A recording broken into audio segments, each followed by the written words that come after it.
All right, y'all. Welcome to All Politics are Local, America's number one political hip hop radio talk show. Y'all know if it's Friday, y'all know it's time for All Politics are Local. So listen, y'all, we got a really important show tonight. Y'all know that normally the mayor would be on, but he's on the campaign trail. As you know, it's only uh, now it's less than 3 months away. Hmm. So he's on the campaign trail, but he definitely sends his peace to all of y'all. So let's wish the brother, you know, a real strong black hand while he out there trying to get it done. So tonight we've got an impact show, so we're gonna go on and lay it out. So Zaid, I guess you and Asia can talk about who the guests are gonna be. What's up at 6? I'm having connection issues that I do not understand. 6 o'clock, Assatta Mann is going to join us from the New Jersey Institute for Social Justice. 16-year-old vote in board of elections, brand new, expanding democracy at a time when the country is trying to contract democracy towards fascism. Right. 6:30, Councilwoman Jasi Edwards.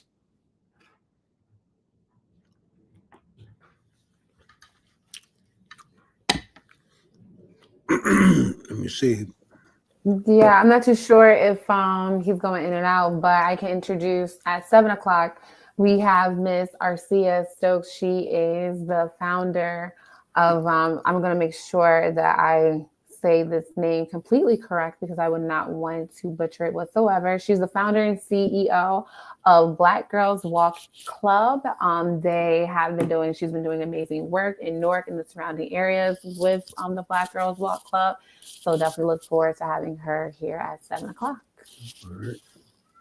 And 7:30, from the Green Party of New Jersey, Renee Johnston. They're having their statewide convention on April 5th.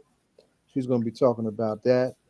There was some visibility of Jill Stein in the 24 election, who ran as a Green for president, and she will be the keynote of the state conference, from what I understand. Nice. And then 8 o'clock, we have 8 o'clock. Renee is 8 o'clock. I'm part. I'm off. Renee Johnston. Mia X. Yes. Our poet, our new poet, yeah, Laureate is at 7:30. Yeah. Renee is at 8 o'clock. Right. We're going to have a conversation with our new poet laureate, someone I'm very proud of. She's a student of co-founder of our show, Jonathan Austin, Nice. who has grown up and has blown up. Right? Amen. So, She was John's student. yes, she was. Wow. Everyone was Jonathan's student. Is that true? Yeah. John's an old man, right? He is.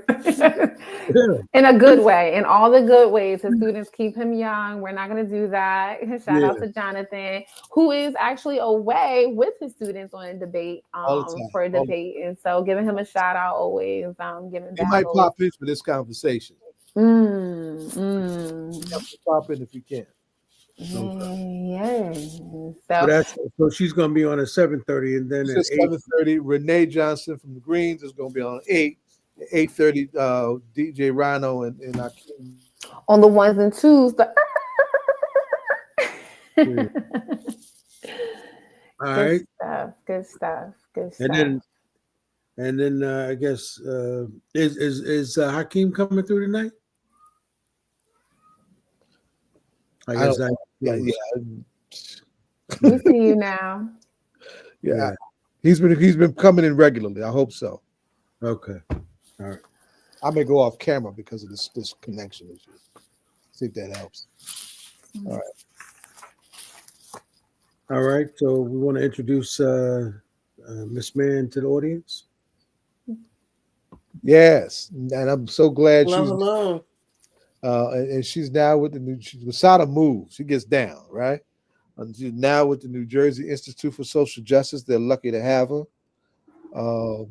and she is going to brief us on the status of this groundbreaking space in the electoral front in the city of Newark, while Trump is contracting democracy and threatening it with fascism. Newark is expanding.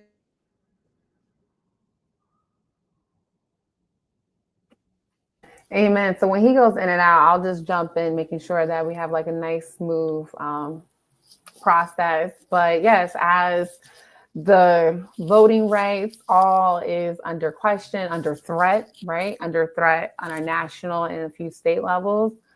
Here in New Jersey, we're definitely paving the way and moving forward, as it was said before, expanding the voter participation within our communities. And so, Miss Assatta, Miss Mann, not too sure like how formal, informal we should be, but you're with the New Jersey Institute of Social Justice. Yeah. Shout out to y'all. And so just sidebar, I did during my 2L year, I was an intern, and I was under the economic housing pillar. So great work. And so thank you, Ms. Mann, for being with us this evening. And so talk to us. We have a school board election coming up. If you want to talk to us about the genesis, just give our listeners some background. Yeah, absolutely. And thank you all so much for having me on here today. It's good to be here, and shout out to everybody tuning in. My name's Assatta Mann. You could just call me Assatta, by the way. We don't gotta be too formal. Noted. Thank you.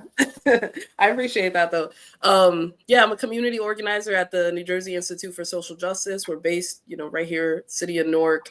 We're a racial social justice advocacy group, right? And we work on a few things. Democracy and justice, voting rights is one of our pillars, but also, we work on criminal justice, economic justice, trying to close the racial wealth gap, and we're exploring some work in the environmental space as well. But yeah, tonight I'm here to talk a little bit about Vote 16. Something I'm really, really excited about. As Asia said, and as Zaid was getting into, Newark has, for the very first time ever, going to have 16 and 17-year-olds be able to vote in the upcoming school board elections starting this April. And this is a really big idea, moment. This is really historic. As you mentioned, at a time when we're seeing people across the country from Washington, but even in state legislatures across the country trying to take away the right to vote, restrict who has a say and so much more, right?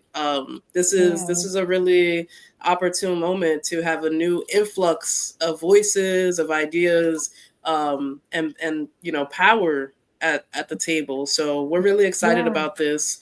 In terms of some background information, where this came from, we're talking about the city of Newark, but this is actually an international movement, right? Okay. That all across the world, actually, there have been different municipalities in other countries who have, passed similar measures, lowering the voting age. Here in the United States, Newark is the first city in New Jersey to pass the ordinance, to pass some legislation. Let's go Newark City. Period. Shout out Newark. Leading the way on so many things, right? Amen. Because that's what Mayor Gibson said, right? Wherever the country goes, Newark will get there first. That's right. Amen. Right. Amen. Go ahead, Assatta. Preach. Yep. And this is just another example. But yeah, Newark is the first, but definitely, won't be the last. We're certain of it to do this. But it's also the second largest municipality in the whole country to pass this ordinance. Who's the right first? behind Oakland. Oh. Right behind Oakland in California. That figures. Makes sense. Makes sense. Understood. All right. Yeah. Go ahead. Shout out to Oakland. Shout out Oakland. They actually had their first election where 16 and 17-year-olds could vote in November. And I think about 1,500 young people registered, about 600 participated. So nice. And that was in their school board? Was that in their school board election? Yep, that's right.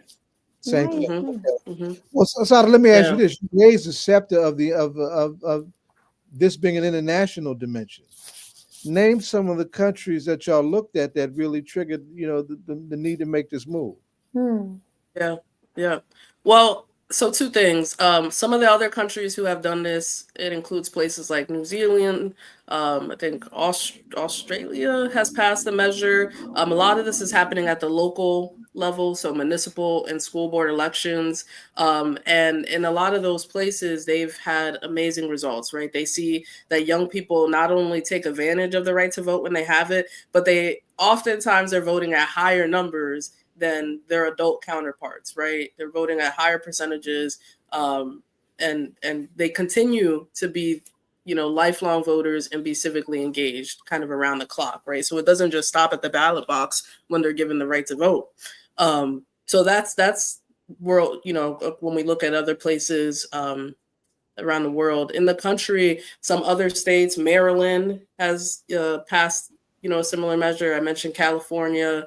So those are a few of the other places in the States. But here in New Jersey, this movement actually came about by some young people. The Institute, we're supporting them. There's actually an organization called Vote 16 NJ.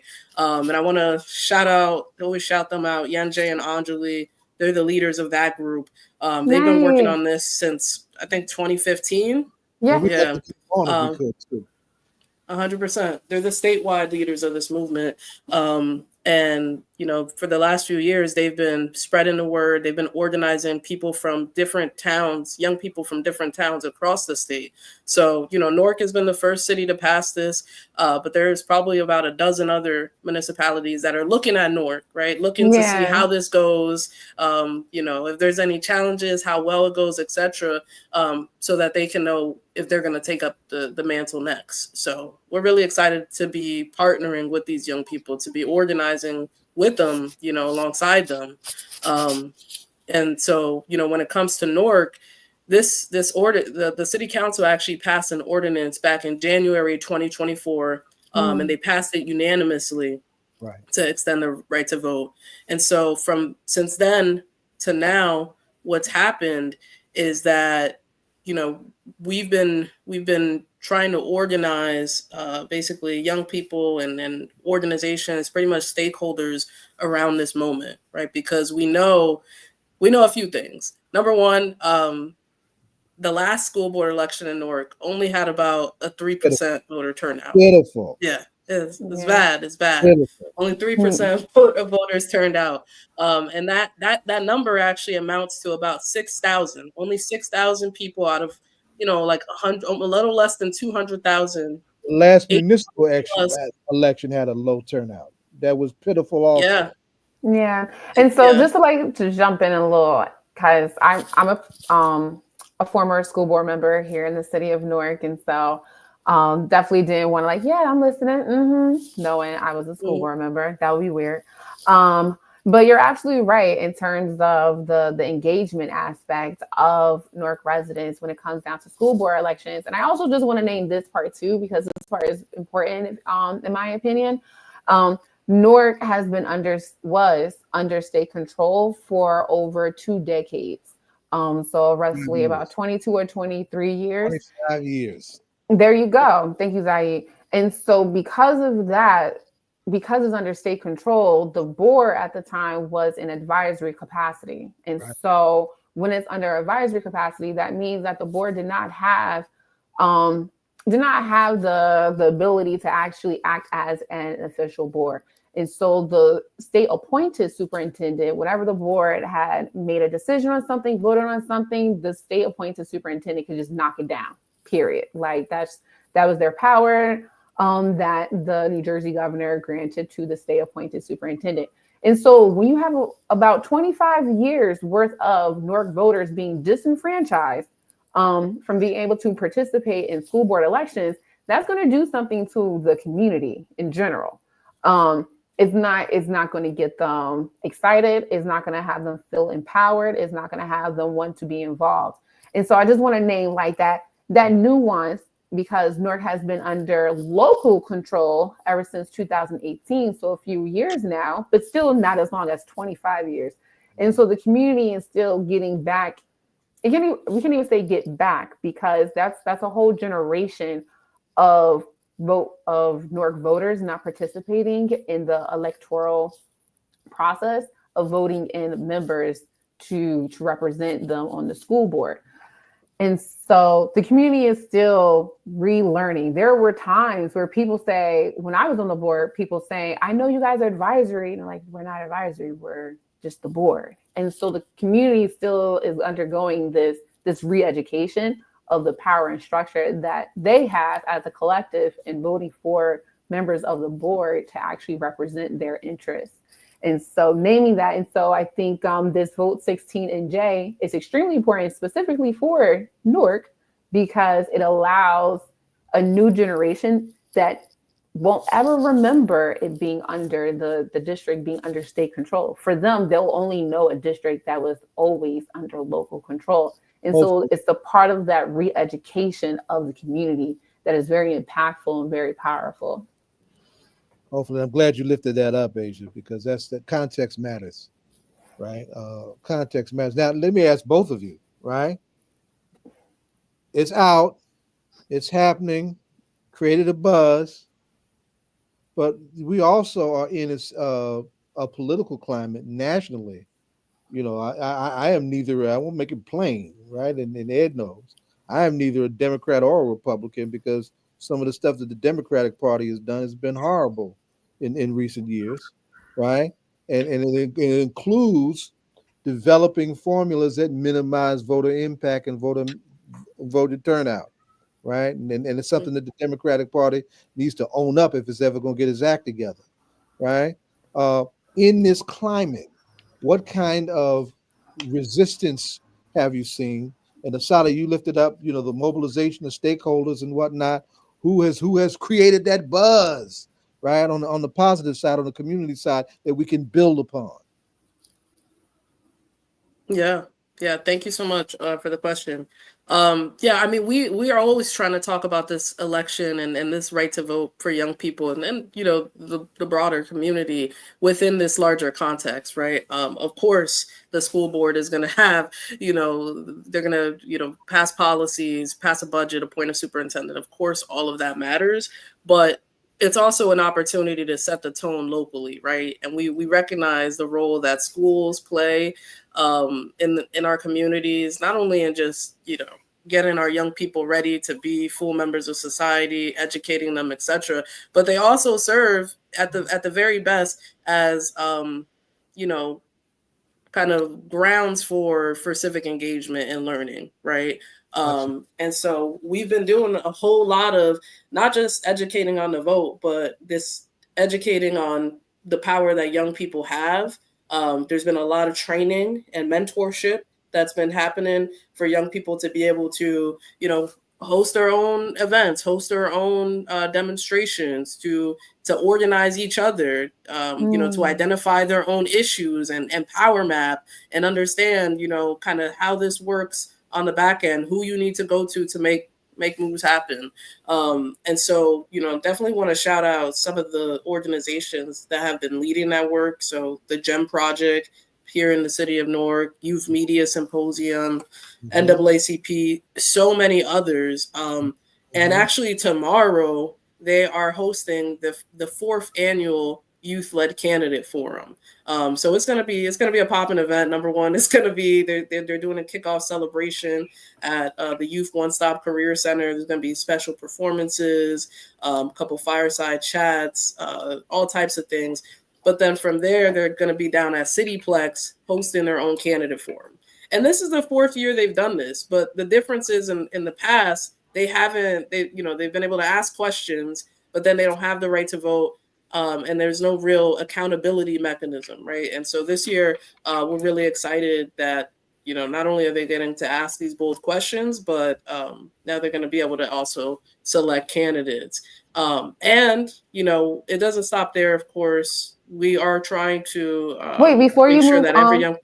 Before you move on like that, can you just give that plug again? So you said that the youth forum is coming up. So can you just give like the specific, the day, the time, the location? Just give that plug again for us. We appreciate that.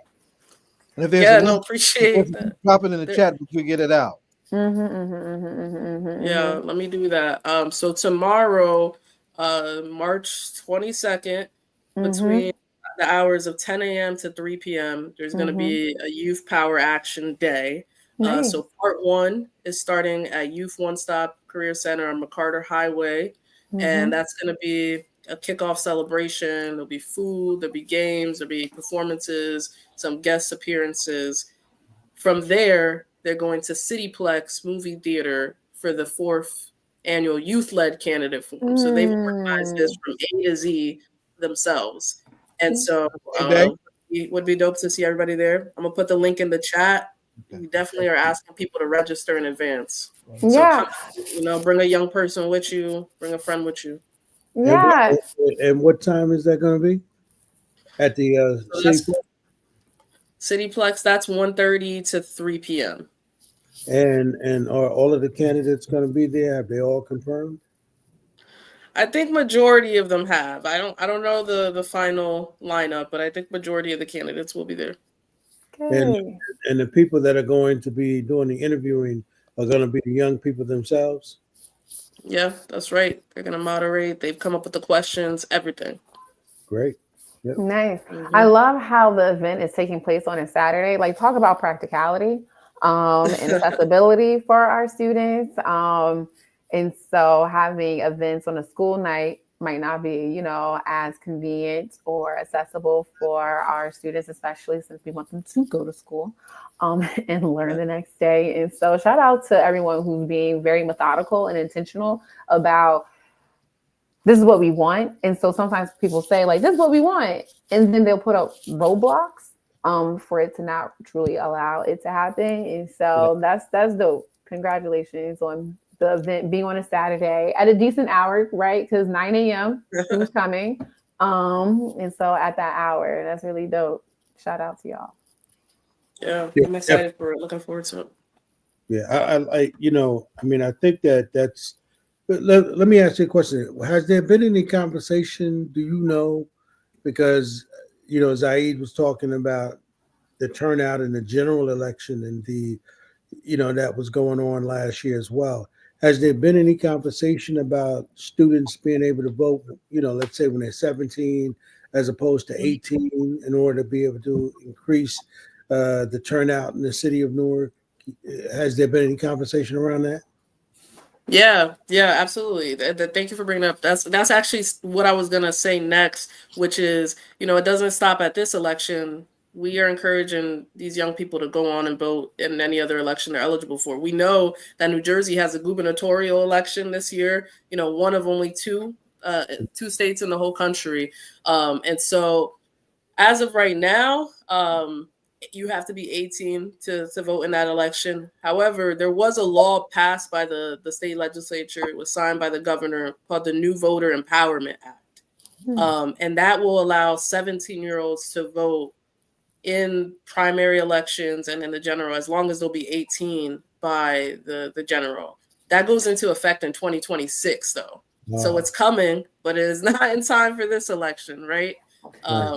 Yeah. And we want that. We want processes to be put in place for our democratic process. And so anything that happens too quick is never, it doesn't always, it's not always successful the way that we need it to be successful. But that's amazing. And I do know that there are school districts or schools in general that have voter registrations day, specific days within the schools to register their high schoolers who are of age. And so to be able to register a 17-year-old and for that 17-year-old to say, hey, you can vote like during a primary since you'll be eligible in a general election, it just makes sense, right? Like, makes sense. But sometimes things that make sense, people just don't do it. It's just all right, well, let me break this down. And so shout out to the work that I always have to say New Jersey Institute of Social Justice. It's just too many letters for me. So I'm going to just spell it all out.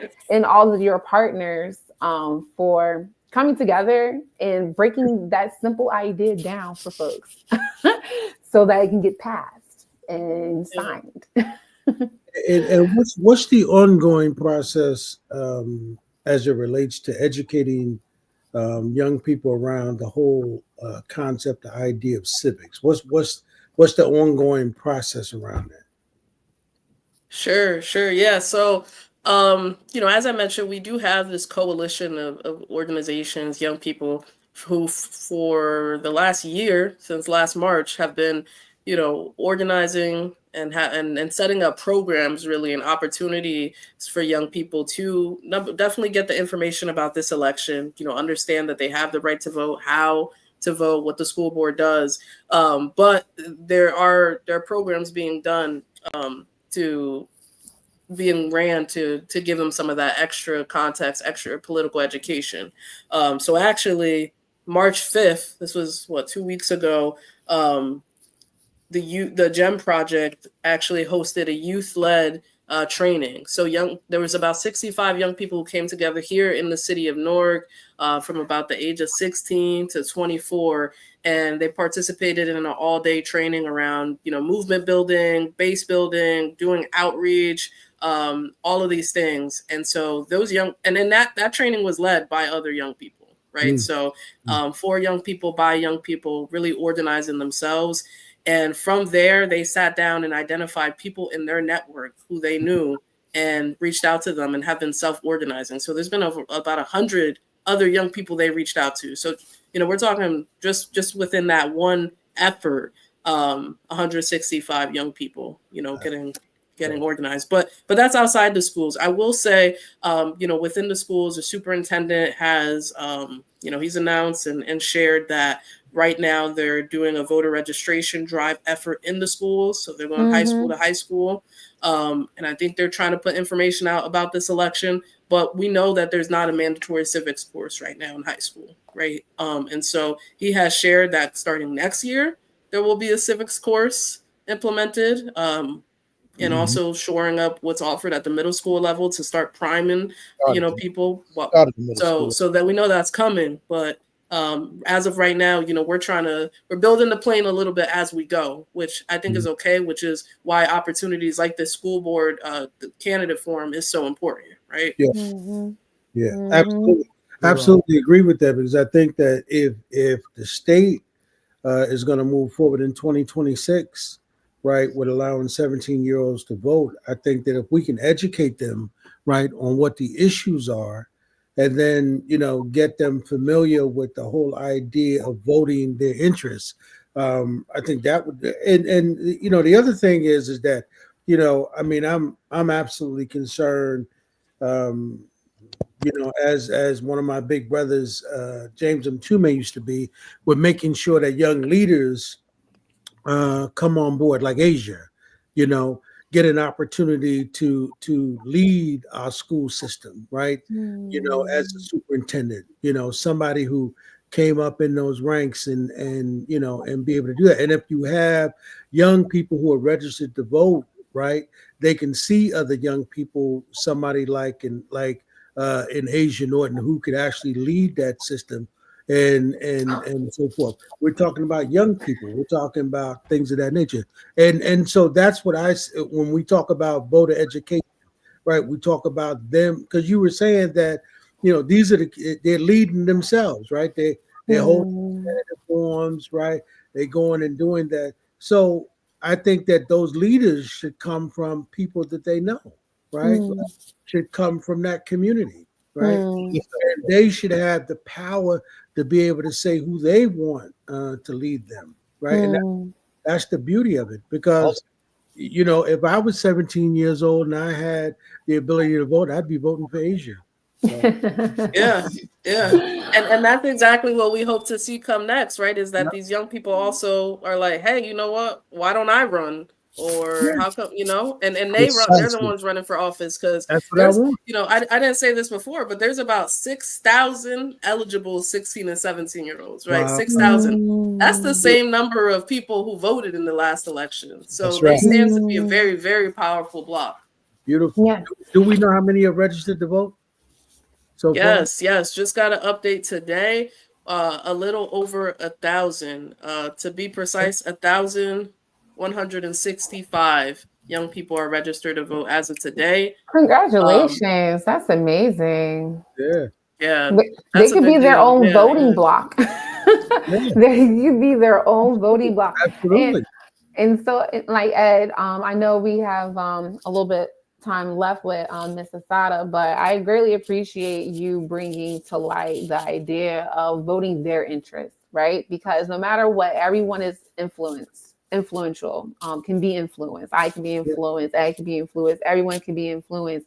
And so it's very easy, and especially now, right? Given like, especially this previous election, but we can go back into history and look at all elections, how people have been convinced to like vote against their interests. Yep. And so their votes matter, and they just voted against their interests. And that's been coming to light more and more of how people say like, oh my God, I feel betrayed. I voted for X, Y, and Z, and this is what they did to me. Yep. And so bringing to light of this is your interest, and these are the people that are going to be in your interest. And it can be people, again, we have social media, we have television, commercials, like all of that can easily sway individuals to vote against their interests. And so that's really important to like uplift or highlight it. Thank you for that. Yeah, no, listen, I think that's what, from my standpoint, I think that's what voter education is, right? Mm-hmm. Let me tell you, you tell us what's important to you. And I actually got that, Asia, believe it or not. Zaid and I and Kim were in a meeting this week, and we had a young high school student, who said that what they wanted from, us, the older established folks in the city of Newark, to take their ideas and then take them up, because people who might not understand their interests, right? Them. But, I flipped that in my own mind and just based around this, what if they were the ones, right? Now who had the power to make that decision and then say, you know what? I got the ability to talk to my own group of people, as our sister Assatta just said, around a voting block. Think about 6 can say, nah, well, let me tell y'all what's important to us. I mean, that would be powerful, right? Shout out to Ed for basically saying passing on the baton. Okay, like and the one is down. There's some history. It's natural that happened. I want to Malcolm size the conversation. This year is the centennial of Malcolm X, and of course that's one of the cars that I drive. Right, the city of Newark in 1971 put a 17-year-old on the Board of Education. Yeah, right. By the name of Lawrence Ham. Yeah. Another 17-year-old. Yeah. At Southside High School. Southside. Put together a petition to have the school renamed after Malcolm X. That student was Achille Buchanan, who's now a retired teacher in high school. He was one of Amiri Baraka's Cubs in the movement. Took that to the board. Adimu, the 17-year-old Lawrence Ham made the motion to support the petition. It passed unanimously. So young folks can do this. Amen. Amen. Yes. That this is happening in this town, in this time. Those are shoulders to stand on. Amen. Asia, ask Assatta the ritual question so we can transition to our next guest. And I'm hoping she is talking about. Yes, so Assatta, true to all politics or local, hip hop's number one hip hop radio show. We had all of our guests this question: who is your favorite rap artist, rap group, or you can answer all or just one or two rap song? Floor is yours. I was ready for this, so I thought about it a little bit. She did her research. Clearly, I've been here before. All right. So right now, one of my favorite artists is Smino. He's a really interesting artist because he's kind of does a mix of rap and R&B, soul music. He's really blended a lot of things. And he's a Midwest artist from St. Louis. So he's super dope. Would recommend him to anybody. I also got to shout out Doechii. We all know Doechii's doing her thing this year. So those are my two choices right now. Yeah. Nice. Thank you so much for sharing that with us. Zaid, not too sure if you want to close Ms. Assatta out. Any final takeaways you want to give us, Assatta, in anticipation of what's happening? When is the board election? We didn't say that. When is the board election? Right. That was going to be my closing. So 2 key dates that young people need to know. Election day is April 15th. That's a Tuesday. Polls are open 7 a.m. to 8 p.m., but you might be in school, so consider voting by mail. If you want to vote, though, you got to register to vote. And the deadline for that is March 25th. So that's this upcoming Tuesday. We only got from this weekend to Tuesday to, really try to boost those numbers up. We're about at 1,100 now. So that's my takeaway. Young people, this is your moment, right? This is a really historic opportunity. So make sure you get registered, make that plan to vote. You can go to vote.nj.gov to register online, get all the info you need, etc. And yeah, I'm really excited about this, really excited about the youth movement. And thank you for having me on. Well, we appreciate you, and we're excited right along with you. So thank you. All right. Thank you. Have a great rest of the show. Right on, right on, daughter. All right. Powerful conversation. Let me now introduce, and I'm getting feedback, and I don't know where it's coming from. Right.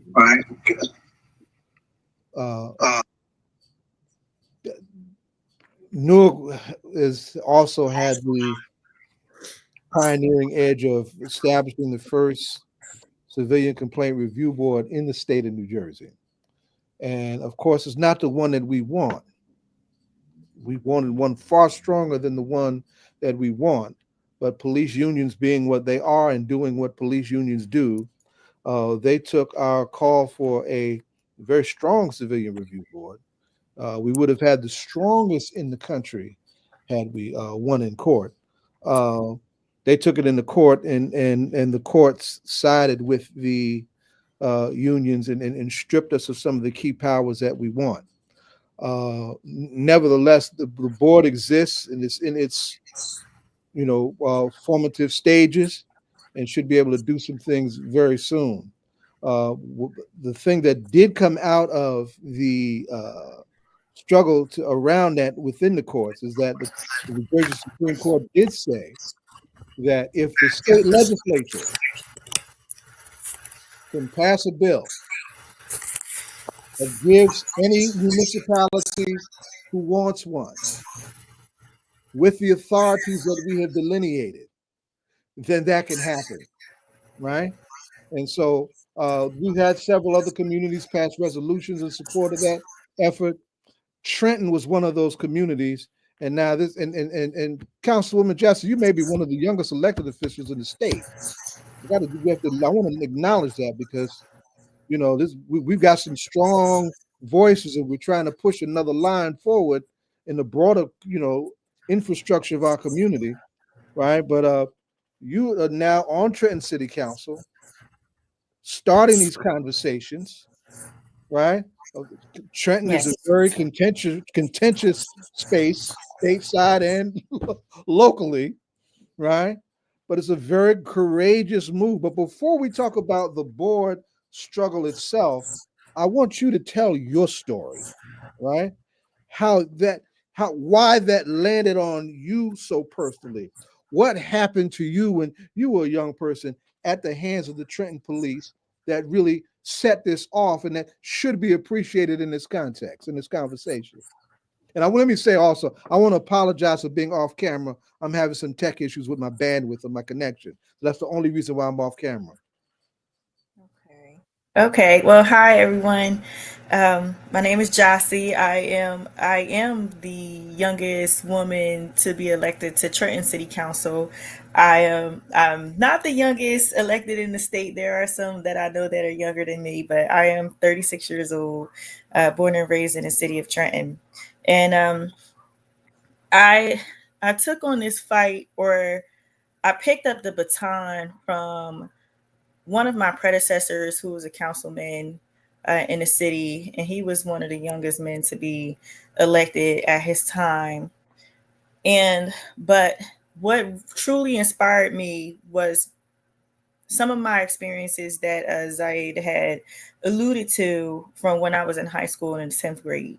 So my sister and I, we were leaving school, and we were heading towards the bus stop that was about 2.5 blocks away. along the way, we saw a lot of police officers. There were about 5 patrol cars lined up blocking off a side street, and there were some others around. There were cops on the street directing all of these children, all of the high schoolers that were walking past to go down that side street. And I'm not sure if there was a fight or anything before then. Sometimes there were fights after school, but it was nothing that I had known of, like witnessed myself. So I wasn't sure why they were funneling people down there, but we attempted to walk past when one of the officers grabbed me by my arm and started to pull me and said, I need you to come over here and go that way. And I said, I'm not sure what's going on, but my sister and I are just walking past. We didn't have anything to do with that. We're going to the bus stop.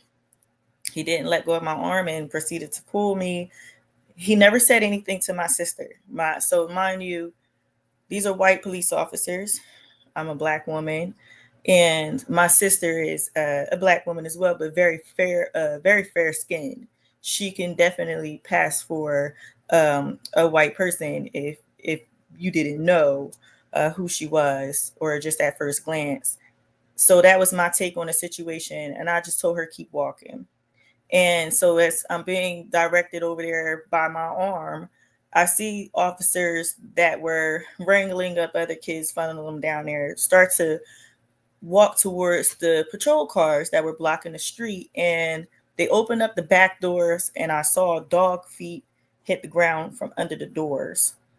And so I turned around to see where my sister was. She was still standing there. She wasn't walking towards the bus stop. So I told her again, I said, you need to go. I said, go. And then the officer that had me by the arm let me go. And he proceeded to go to another car. And I just turned around and I told her to run.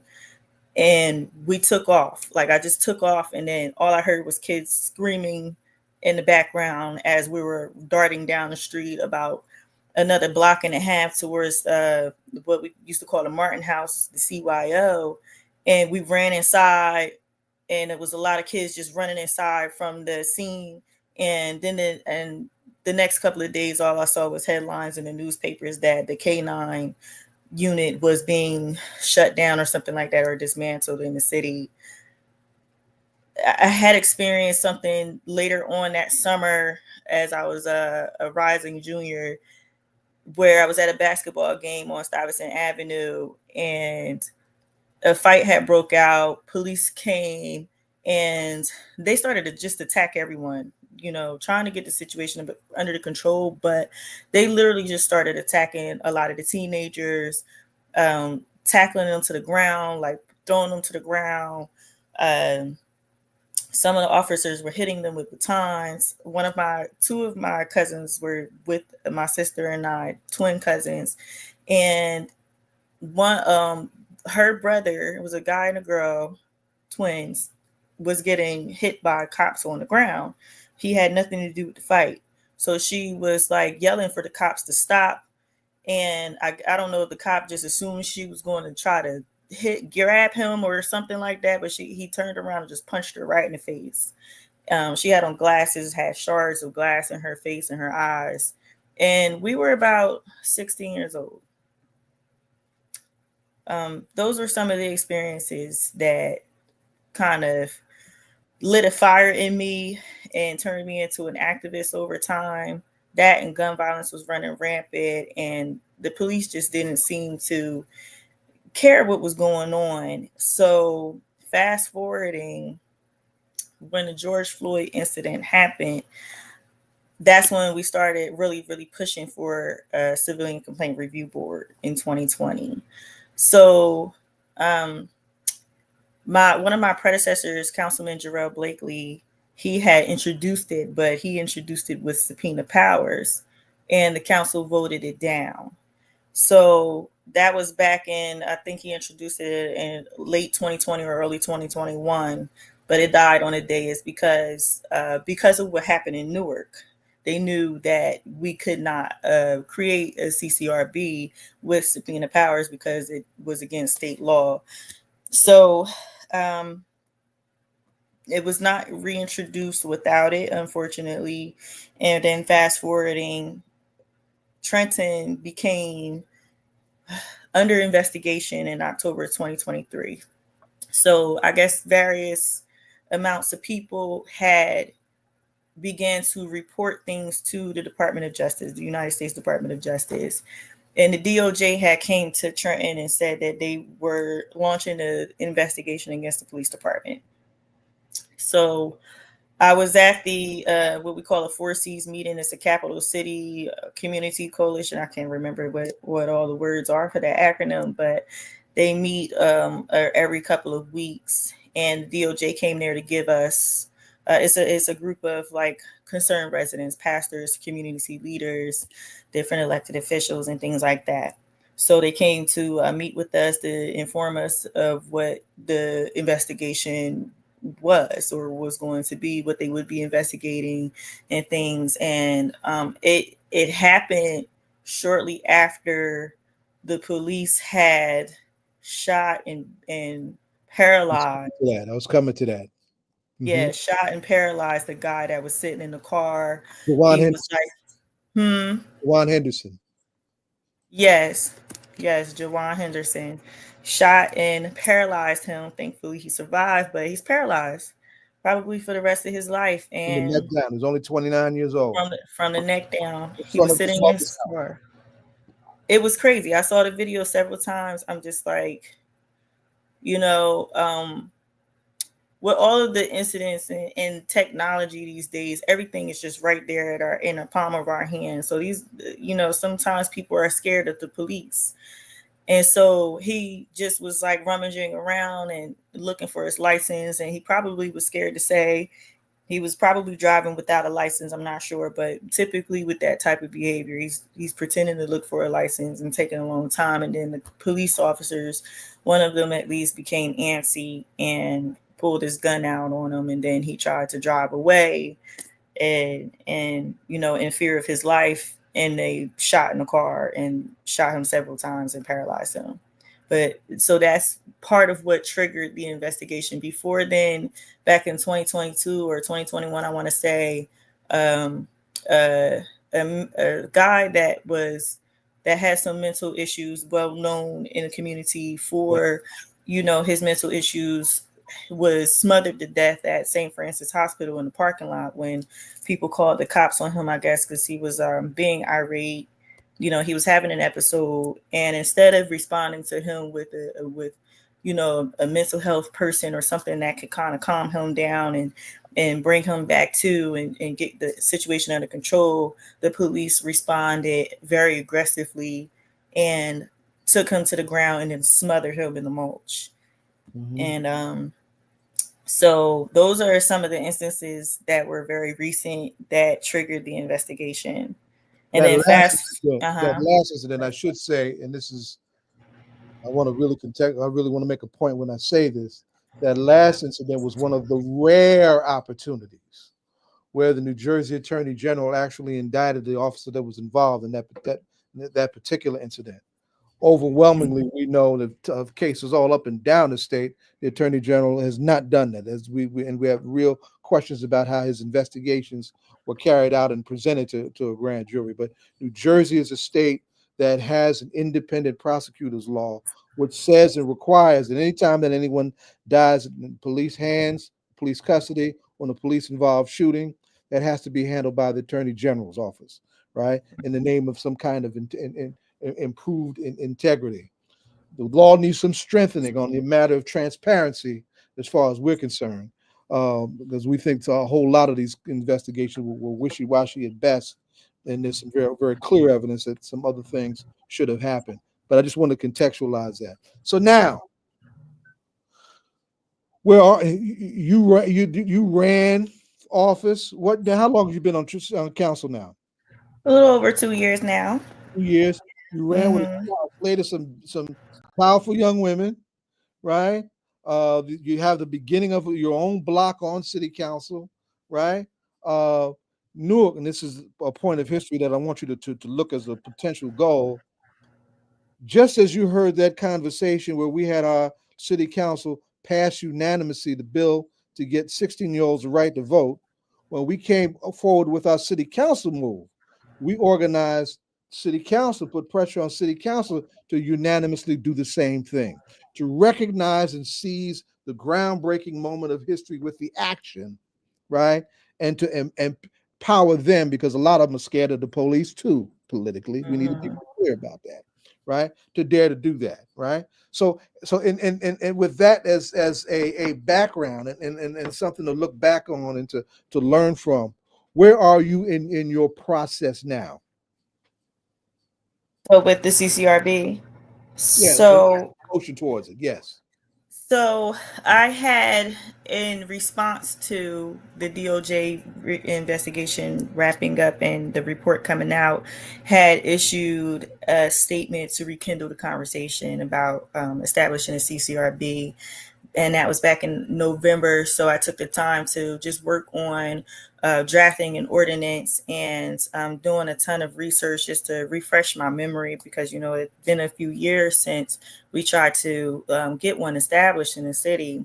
So as of March 1st of this month, I had launched a 6-month series to introduce the drafted ordinance to the public, because this is something that the public is going to have to participate in every way possible, whether it be a board member or reporting to the board and attending meetings and things like that. The city, the residents of the city need to fully understand what a civilian complaint review board is and what their roles and responsibilities are in that before council can just introduce. I didn't want to just introduce it and, you know, talk to my colleagues about it and let us decide for the whole city, and without them having a full understanding of what it is in the first place. So I'm rotating around the city. We're in 4 wards, so I'm rotating around so that I can make this conversation more accessible to the community. There's transportation barriers and things like that,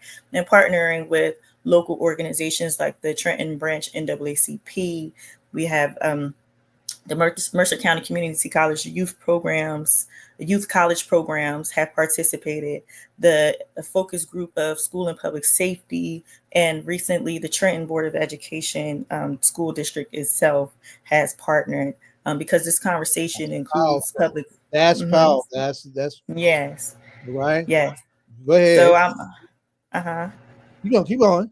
Oh, okay. So I'm working with some of my colleagues as well. So as I'm rotating around, we are divided into 4 wards, like I said, and there's 1 representative for each ward, and there's 3 at large that represent the whole city. So as I'm rotating around throughout the wards, I'm working on partnering with my colleagues, because this is going to take all of us, or at least 4 of us, for this to pass. But I would like for this to be a unanimous vote. And in order to achieve that, each one of them need to understand what this is, and the way that I've designed this ordinance, because this board cannot have its own subpoena powers.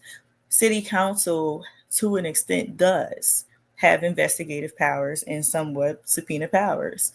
And so when the board gets to the point of coming to that roadblock, and we have employees of the police department or police officers not cooperating, because legally they may not be bound to, they can be requested to come in and answer questions and things like that, or submit a statement to the board. But legally, are they obligated to respond? Probably not, because the board does not have subpoena powers to back them up. But council can, an employee can request for an employee to come in to be questioned by council. So I would like for the board to be able to, when they get to that point of barriers where they're not getting cooperation from the officers and things, council, they will need to be able to request for council to step in. And we're working with their attorneys to see how that can work out, in a legal matter, so that, like, if council is subpoenaing people or calling people in to answer to council to assist with the investigation, how much of that information can be released to the board to assist with their investigation is what I'm working on right now. But that's on the back end. The community's part is, what do we want this board to look like and how do we want it to function? What are the qualifications and requirements of the board members? We would love to have a nominating committee. So I took several pages out of Newark CCRB. I'm on the nominating committee. Exactly. I was like, oh my God, it's such a great idea because it allows for the board to have its own, how can I say, exist without political involvement. It wouldn't get wrapped up in all of the politics of things. So instead of the mayor or council appointing board members to the board, I would love for the nominating committee organizations that are on that committee to recommend who they want to be on the board to council, for council to appoint the people to the board. I am going to be reaching out to the Mercer County Prosecutor's Office. I haven't reached out yet because the prosecutor is new and just started, I believe, in December, and has only been there for about 60 to 90 days at this point as of yesterday, I believe. And so I wanted her to be able to just like get her feet wet and not overwhelm her with this. But now it's been a couple of months, so I'm going to start to, reach out to the prosecutor's office to see if we can collaborate on this, to see if we can get them to buy into this and have one appointment on the board.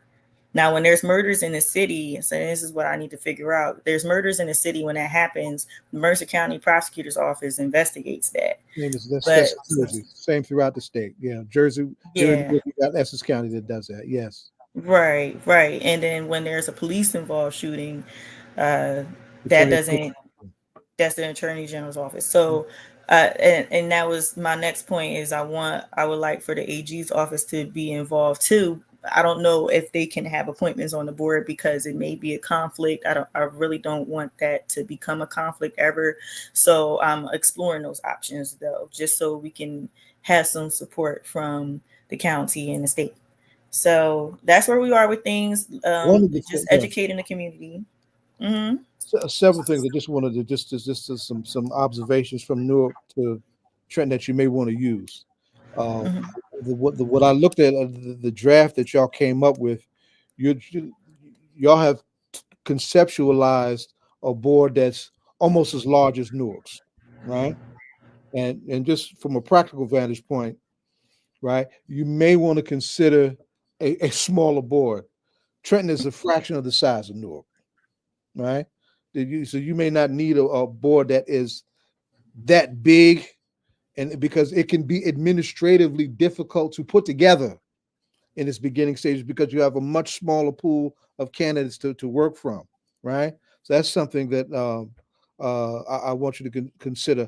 I want you to consider building. You had your county commissioner at your first conversation. That was a pleasant surprise. Now, I don't know where he is in terms of county executive. County executive, I'm sorry, right? But that was, that said something about, he's got a sense of visibility, at least, that he should be a part of conversations around accountability that you're concerned with, right? So now in terms of trying to ensure integrity, I would try and do as much as you can to try and keep. If you have someone on law enforcement on your board, it shouldn't be any more than I would say one voice. Because then the community is going to question, well, this, we going back to the police. It will interfere with the question of their notion of transparency and safety, right? There are police organizations, not the unions, right, that support civilian review boards. Noble, the National Organization of Black Law Enforcement, right, have supporters, and they have folks who are in Jersey who are functionaries, right? So there are other places to build support for the conversation from within the ranks of law enforcement. The great Kwame Ture taught us we must do our work so well that we affect contradictions within their ranks, right? Right? When law enforcement officers say, this is valid, this makes us better, that puts a muzzle, to a degree, they can be muzzled, on the overwhelming dominance and overbearing fear generated from police unions. Right, right. Now, This I'll is be no- honest, I didn't intend on police officers being on the board at all. Yeah, yeah. But I'm definitely open to the idea, as long as it doesn't oppose a conflict, because with the community, I would say, because they need to trust this board. And so that's why I never considered it. Can I say this really quick? Going off of like that point is so no matter like you are you're on the council for Trenton, and so no matter like I'm almost certain if it hasn't already happened yet, it's going to happen soon. Like there's going to be something that comes across the city council that you're going to be in conflict with. But like for boards, that's why you have alternates. And so something else to consider. I'm not too sure if you already have. If you are, I apologize for overstepping. But just like don't pigeonhole yourself too much, right? And so if there's a conflict, if there's a police officer and there's a conflict, there could be a conflict with anybody that's on the board. It could be a relative, it could be a coworker, it could be some type of a conflict, that's a no good matter what. suggestion. Yes, a good suggestion, Asia. And so Yeah, that's a really good suggestion. just have 2 or 3 alternates. And so when someone has a conflict, just bring that next person in. That's a good idea. Thank you. With trial, right? With juries, right? Yes, that's right. Okay, that's very basic. Excellent contribution, Asia. Right? Yeah, that is. I'm writing that down. You also told me you got a tight ship tonight, right? So I don't want to overwhelm you too much with your time. We already approached the 7 o'clock hour. Are there any other takeaways from this conversation that you want to share with us in this platform? This is a national platform. We're rooted in Newark, but this is a national platform, right? Folks are looking at this from all over the country, right? Are there any other takeaways that you want to share with this audience about where you're going and how folks can help you? Yeah, I would say our next public safety meeting is on April 26th at Trenton Central High School at 10:30 a.m. And we will be having the superintendent of the Board of Education as well as the chair of the Board of Education. So the Trenton School System Superintendent and the board and the chair of the Board of Education. So there's no confusion. And they will be speaking about the school violence that affects the streets, and how what happens in the streets affects the schools, and how that correlates with what we see, how the police are responding to people when they respond to the violence that is happening or any type of activity that's going on. And so we'll talk about how that correlates in relation to the CCRB and bring more attention to that. But and we have breakout groups at this meeting where residents will be broken up based on different components of the ordinance and asked a series of questions so that we are gauging what everyone's inputs and ideas and concerns are citywide. So and I like to say that I do have a lot of support from law enforcement. Sorry, my light is on a timer. But I do have a lot of local law enforcement. There are about 30 or so officers that have willingly come to me and to discuss like a lot of the issues that they're having in the police department. So they've been, how can I say, somewhat whistleblowing on a lot of the things that was said in the report. Do that. Yes, so they corroborate the report.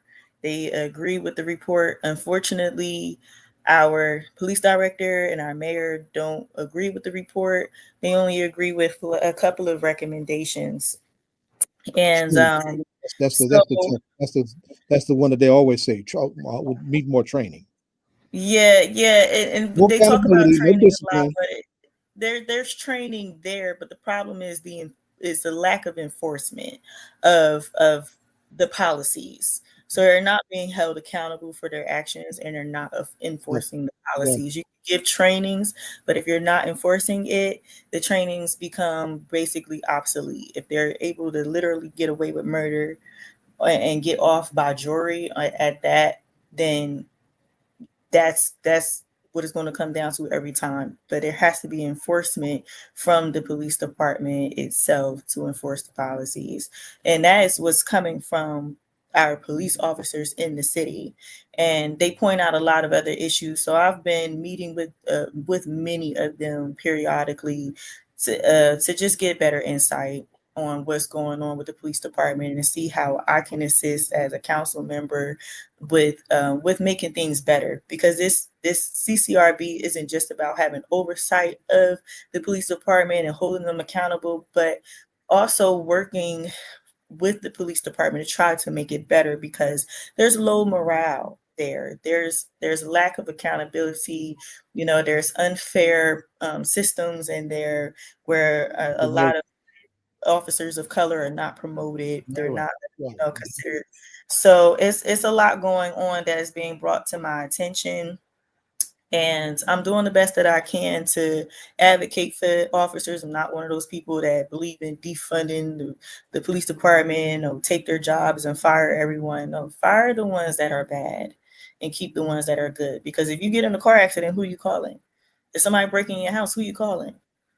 So we need police, but we don't need the bad ones. And that's what this is about. Let's weed out the bad and protect the good and protect our community. Let me just give you one last modest suggestion based on some things that we do here in this town that's been groundbreaking, right? Trenton has 2 street teams in terms of community-based violence intervention. One of the first arms of our first street team, Newark Community Street Team, that was built out to speak to the whole question of how violence can begin and develop in and around schools, is what we call safe passage programs, right? Is that there's a place for investing in community-based violence intervention that directly targets the places most likely to see and produce harm or violence, and that is one of them. That was one of the first things. That was one of the first markers of and one of the first places where we really broke ground with our new community street team, was with a safe passage program and having folks, our credible messengers, in the street at those particular times and places where things are likely to happen with our kids when they're having their issues. Right. Exactly. That's something to include in your conversation to help you move your work. We got to ask you got to ask you a question before you go. Right.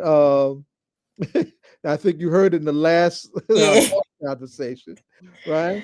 Now, in the land of hip hop, you're trying to get yourself together to do your work and to be inspired and to be, who you want to be and trying to get things done.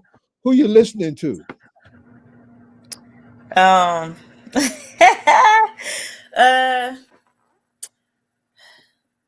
Let's see, in the hip hop world. It doesn't have to be a hip hop answer if that's not your personal answer, but that's where we start. I'm a jazz head. I'm the dinosaur. Yeah, I love jazz. I love R&B. Not to sound cliche, but I love Beyonce. But I love like Summer Walker and Jhené Aiko. But if I really was like in a mood where, because I'm in politics, it's a tough world. So sometimes like I just got to get into like a little gangster mindset. So I'm putting on Glorilla sometimes. That's like my new fave. I like Glorilla. And I like let's see, I like a little bit of Jay-Z as well. Yeah. You just named the power couple. You said Beyonce and Jay-Z. Yeah, definitely Giving on the Run tour. Send me your information when it comes out for your next conversations. We'll help you promote it. You do know I do have a state coalition against police brutality that some point I'd like for you to address, and we can actually promote it through the state coalition, right? So you've got support. You're not out here by yourself, though. I want you to understand that, right? What you're doing is correct, and you have strategic support in some strategic places, all right? I just want you to have that, okay? I appreciate that. Thank you. Absolutely. Thank you. You all. Yes, thank you so much for being with us. Have a good one. You too. So I'm going to transition us to our next segment. As you can see here, the beautiful, the lovely, the always on point, never anything less. Dr. Take a moment. Dr. Aricia Stokes. And so a little background. So Aricia and I just had to point this out, and y'all are gonna like see a pattern. Don't worry, I'm gonna divert eventually. She is a member of Alpha Kappa Alpha Sorority Incorporated. So yeah, she is my soror. And so Aricia, we have different points of connection outside of AKA. So one, she is my son's former music teacher. Talk about a small world. And then also, What instrument? I'm a singer. Period. Period. Can't you see the vibes? Can't you see the vibes coming off? And then also we have a beautiful mutual friend, Renee George, who also highlighted to me, making sure that we bring Miss Aricia, Dr. Aricia Stokes on and give this platform, because she is the founder of Black Girl Walking Club in Newark, but also in the greater area, Essex County. And so Dr. Stokes, so just also highlight Dr. Stokes, she just received her PhD this past May, so last May. And so just congrats. I've watched your journey through your PhD program, and congratulations on, getting that PhD. And what did you get it in? Educational leadership with the emphasis in management, leadership, and policy. Period. Keep pushing. Period. Yes, all the way. And so there's many hashtags she wears, but we brought her on today again to talk about Black Girl Walking Club. And so Aricia, well, first, do you want me to call you Aricia, Dr. Aricia? Aricia is fine. Thank you for asking. Yes. My mama named Aricia, that's fine. Period. And so Aricia, please tell us, what is Black Girl Walking Club? Tell us more. Well, first of all, thank you for having me. I'm really excited to be here and to just share about Black Girl Walking Club. And so Black Girl Walking Club started in June of 2024. And at that time, I was just finishing up my dissertation. I was finishing up graduation. And to be very honest, I gained a significant amount of weight while going through my dissertation process. And so I wanted to find ways to move my body and also connect that to my love and passion for community, for sisterhood, for togetherness. And so I came up with a Black Girl Walking Club. When we first launched our very first walk, there was only like a couple of women, maybe about 8 of us, most of which were friends or sorority sisters. And so we just kind of would do walks maybe once or twice a week. That was into the summer months, so we had a little bit more flexibility. Wait, pause. Just FYI, for there to be 8 Black women in general going for a walk in the summer months, good job. Yes.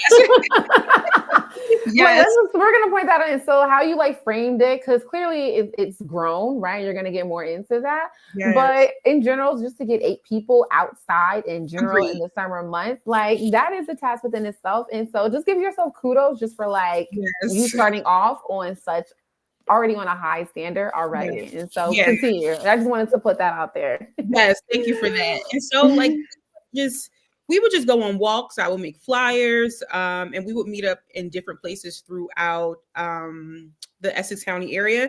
One of our favorite places is to walk is McAloon's Boathouse. And so oftentimes we would be there and just enjoying sisterhood, enjoying community, enjoying togetherness. And so it got to a point where I started to actually feel discouraged because the attendance for the walks were really, really low. And I remember telling a friend of mine, like, hey, like I'm feeling super discouraged. I don't know if I should continue, because I would put so much work into making the flyers, into advertising, and just kind of felt like the turnout was really low.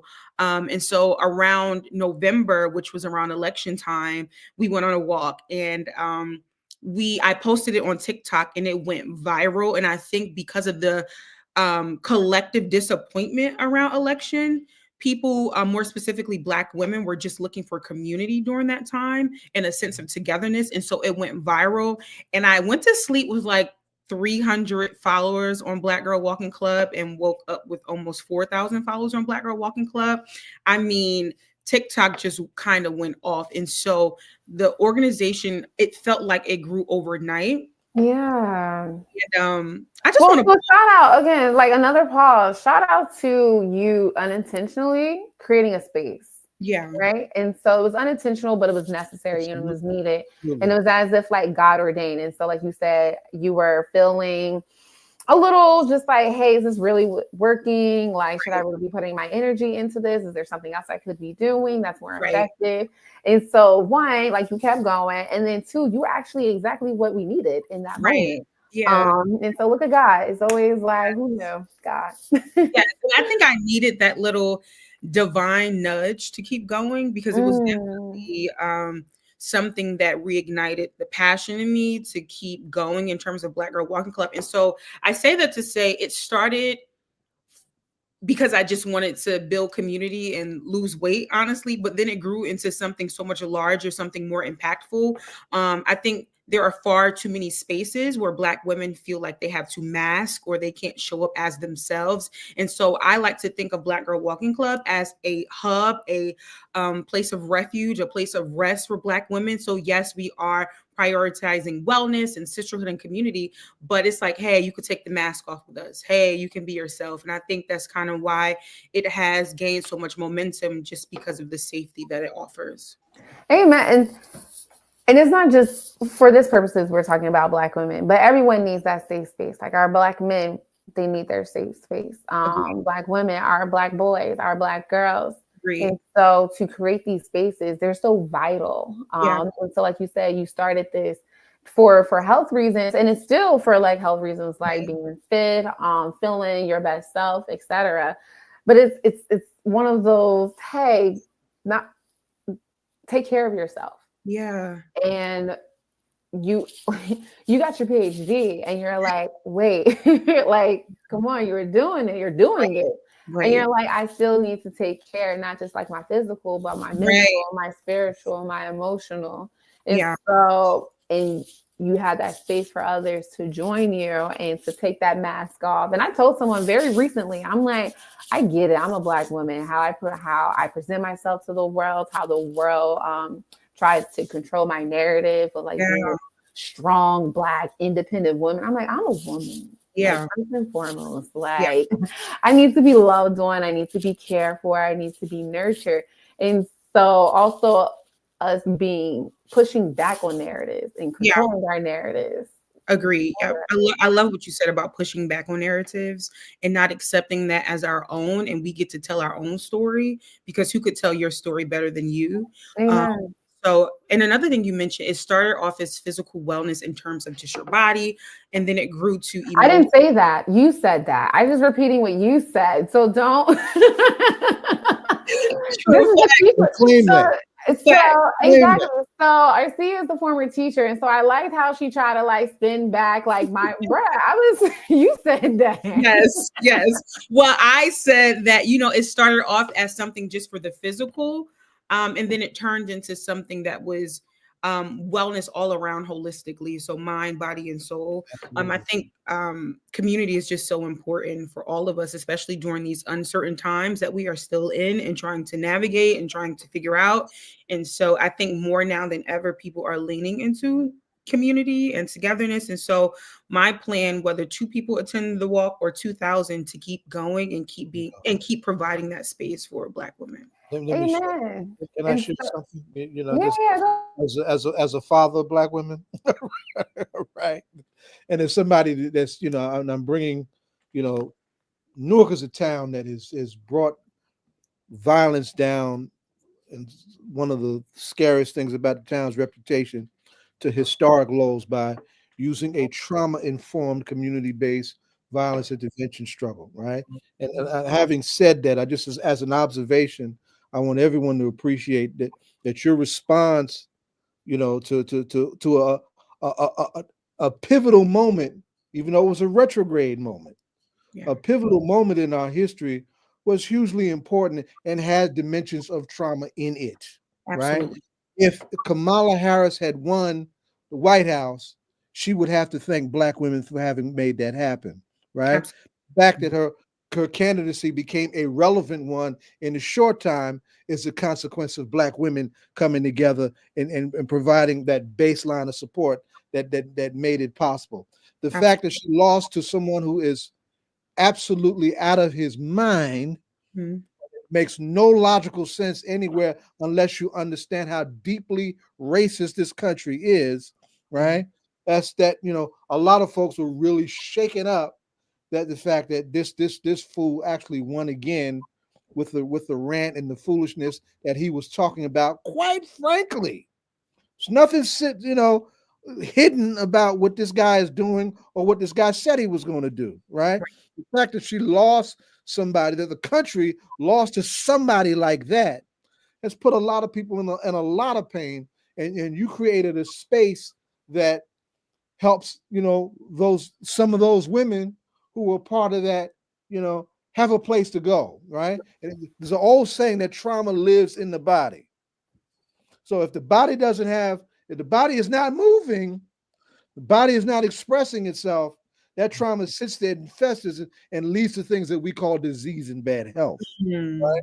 So I just wanted to amplify the context of what you did and the overarching wellness dimensions of it, because it's important to appreciate. Amen. And Amen. thank you for saying that. And I agree with you totally. And in terms of storing trauma in the body, what other way to release that other than movement and community and things of that nature? And then just considering us as a people, we've always had to be resilient and always had to be savvy in the way that we existed in the world that didn't always have our best interests at heart. And so I just want to continue to be at the helm of that change and continue to create spaces for young girls and women and moms and single moms and whoever just need a sense of community and togetherness. And so I'm glad that people are seeing that, and I'm glad that people are feeling the joy and feeling the sense of community whenever they come to a Black Girl Walk or event. So thank you for that. Amen. And then also to lift Aricia and Zaid, what's being mentioned is, like Aricia, you mentioned, like we're living in uncertainty times. But what you're doing with Black Girl Walk is creating a community of certainty. And so, and that's beautiful, because when that's how you, in my opinion, that's how you combat uncertainty. You make certainty. And so what is more certain than your tribe? What is more certain than feeling loved? What is more certain than being able to let your hair down and breathe and not being judged by that? And so you're creating in these times. And honestly, every generation has it's uncertain times. But what better way to combat uncertainty than to make spaces that are for certain? Because I know for certain that as my soror, I love you and you love me. I know for certain that when I'm amongst my mom and my sister and my cousins, and that they're going to embrace me. And so you're building out that community even broader, that broader community in general, to create certainty within ourselves and our community. Yeah, and I also think, just to piggyback off what you said, when you think of healing, I think that healing can be found in community. I think that healing can be found in togetherness and sisterhood. And so in terms of feeling something certain, whenever someone comes to a Black Girl Walking Club event or a walk, I want them to leave feeling refreshed, rejuvenated, feeling like they are part of something bigger than them. And like that good back rub, like when you go into the masseuse and you're like, whoo, I don't know what just happened, but it happened. Yes, absolutely. And I do also want to say this: Black Girl Walking Club has evolved in such a way that we are not just in the Essex County area. We are also in New York. We're in North Jersey, Central Jersey, South Jersey. We are in the DMV area. We are in Chicago. We are in Connecticut. And so it has expanded in such a way, I'll be honest, I was not prepared to tackle at the time.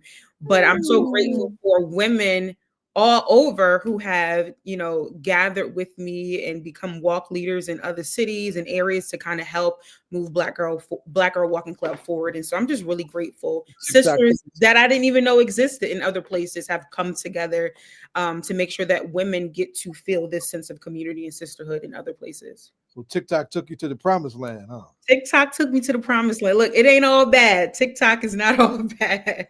Tell that to Trump. Yes, right, exactly. With his crazy vibe. Exactly. Yeah. And so you're speaking about, we've been speaking like the methodology, the theory of Black Girl Walk. And so let's talk about the practice. And so you did name where you guys meet up, but you're mentioning events. And the last time I checked, like there was an event at Newark Public Library, downtown Newark. And so if you could just talk about that, the breakdown, and like what future things are in the horizon for the organization.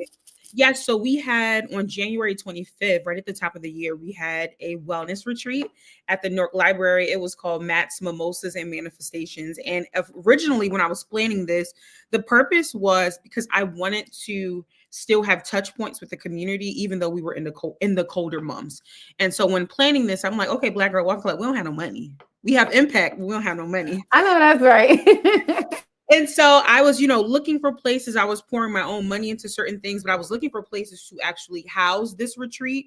And so I was going to charge people to come so that we can cover the venue, the food, and all those things. And so the city of Newark got wind of it. And so the educational district, Newark Alliance, and Audible actually sponsored our event. So Black Girl Walking Club, we didn't have to pay for anything. Nice. Yes, so we didn't have to pay for the venue, cornbread, they catered the food. And so it was a beautiful experience. The room was packed. We had over 100 women gather for an afternoon of Pilates. We had sound bathing, we had food, we had guided meditation, guided journaling. There was breakthroughs. Women were crying and releasing trauma that's been stored in their body for years. And when we talk about safety, those are spaces that Black women deserve, because we carry so much. And like the brother said, we carry so much that turns to diseases, cancer, autoimmune diseases, because we haven't had the opportunity to release, because we are always carrying, whether that's carrying the obligation of caring for other people, whether that's carrying the obligation of carrying people at our job, right? Like we're always in spaces where we have to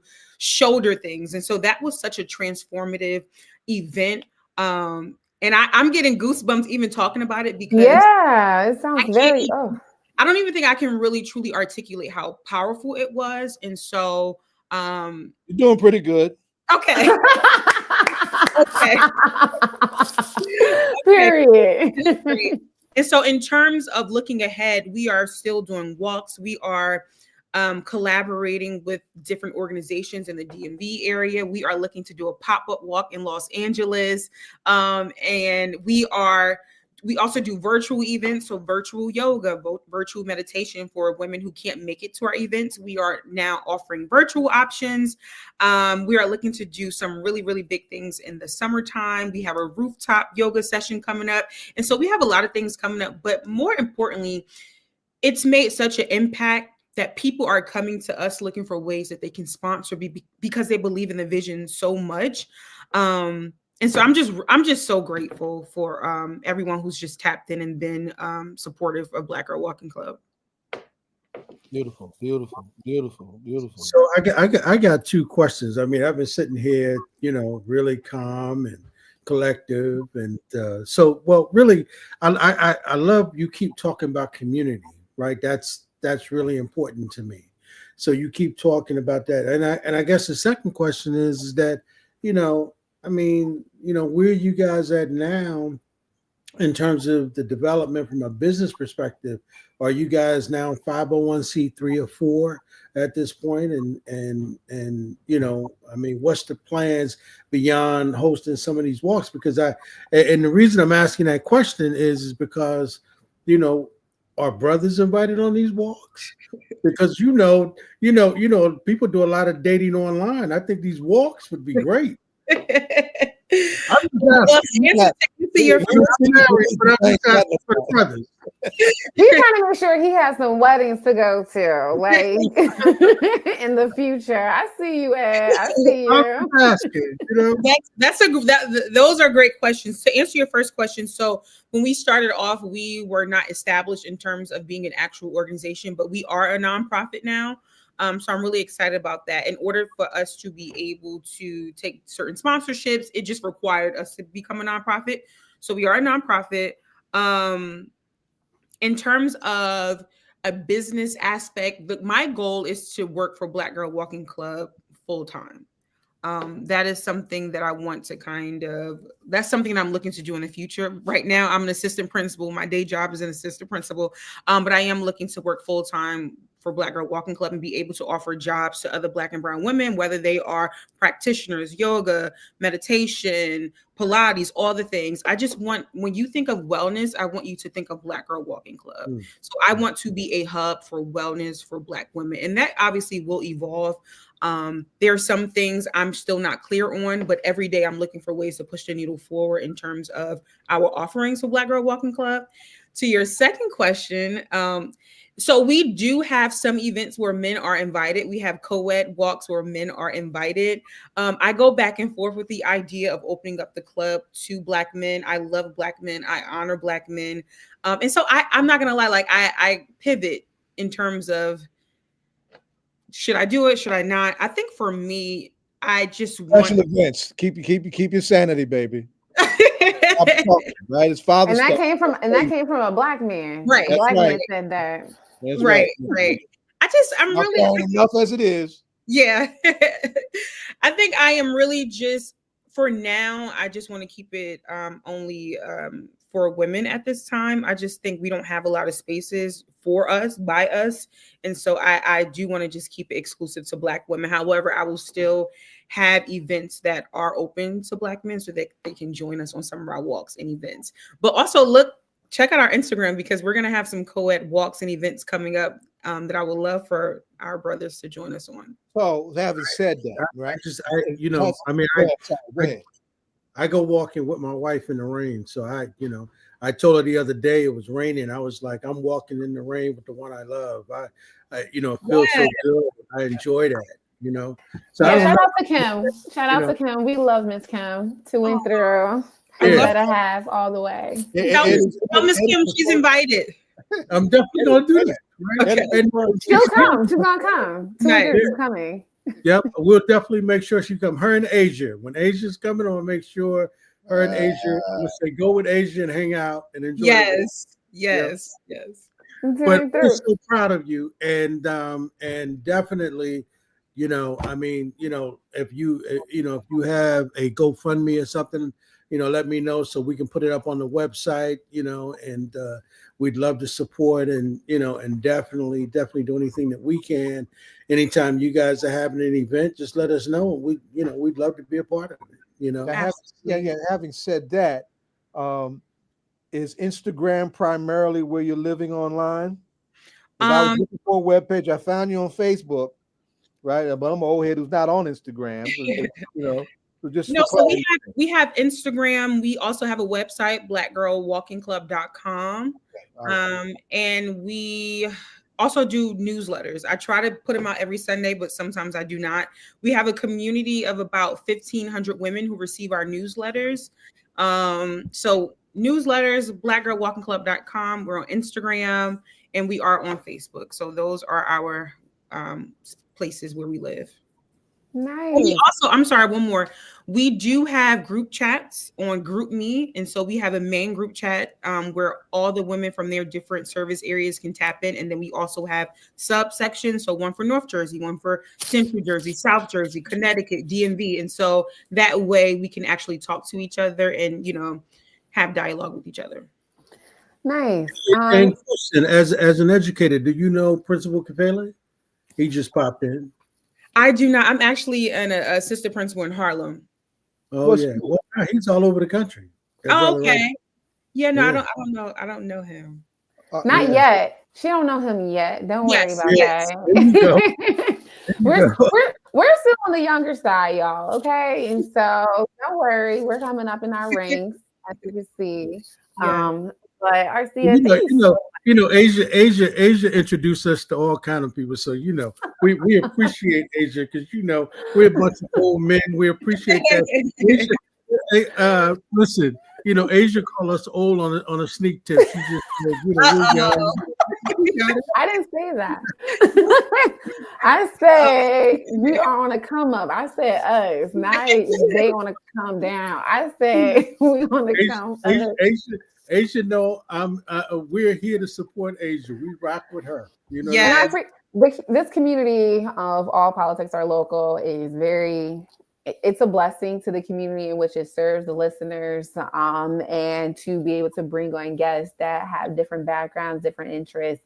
And it's always welcome arms, and we love learning something. And most of our questions are based in, tell me more. I never knew that. That's interesting. And so it's a beautiful community to be a part of. And so I appreciate my All Politics Are Local family, which now Aricia, you have now been inducted on, because once like you're a guest, you're a part of the All Politics Are Local family. And so I know Ed and Zaid, and I know Jonathan would say, whenever you want to come back, please, whether you're hosting an event, whether, hey, I'm in the next stage, actually, I am doing this full time. Yeah. Come back, tell us your journey. It's important. Thank you so much for creating such a sacred space for the 97%, right? So thank you. But before I let you go, I'm gonna have to ask you this one question that we ask all of our guests here on All Politics Are Local. And so, who is your favorite rap artist, rap group, and or hip hop rap song? Okay, favorite rap artist. I'll say this. I listen to a lot of Kendrick Lamar and Meek Mills at the gym. So I'll just do those two right now. Period. And what was your second question? You don't have to answer all of them, but like your favorite rap artist, rap group, or rap song. So you don't have to answer all of them, or you can answer all of them. I'm gonna have to always go with Dreams and Nightmares by Meek Mill. It's a classic. Period. Love that. I love that. And Kendrick definitely, Yeah, exactly. Period. And so thank you once again, Aricia, for coming on, taking time out of your Friday night. You're being a vice principal, you being the founder, CEO of Black Girls Walk. And so thank you so much. And then always showing up like on your A game. Like, y'all see this? Don't look at this. Like, y'all see that? Through and through. I have a sister. She looks just like one of my sisters. Oh, timely, absolutely timely. So thank you so much, Aricia, for coming on, and definitely look forward to bringing you back. Absolutely. Thank you all for having me. Can I just share really quick where people can find us? Yes. We're on Instagram at BGWC_. You can find our website is blackgirlwalkingclub.com. And you can connect with us there. And we are excited to see you at our next event. Nice. Awesome. Thank you so much. Have a great one, Aricia. Thank you. Bye. I'm loving the lineup tonight. It's giving Women's First. Oh my word. Isn't it Women's History Month?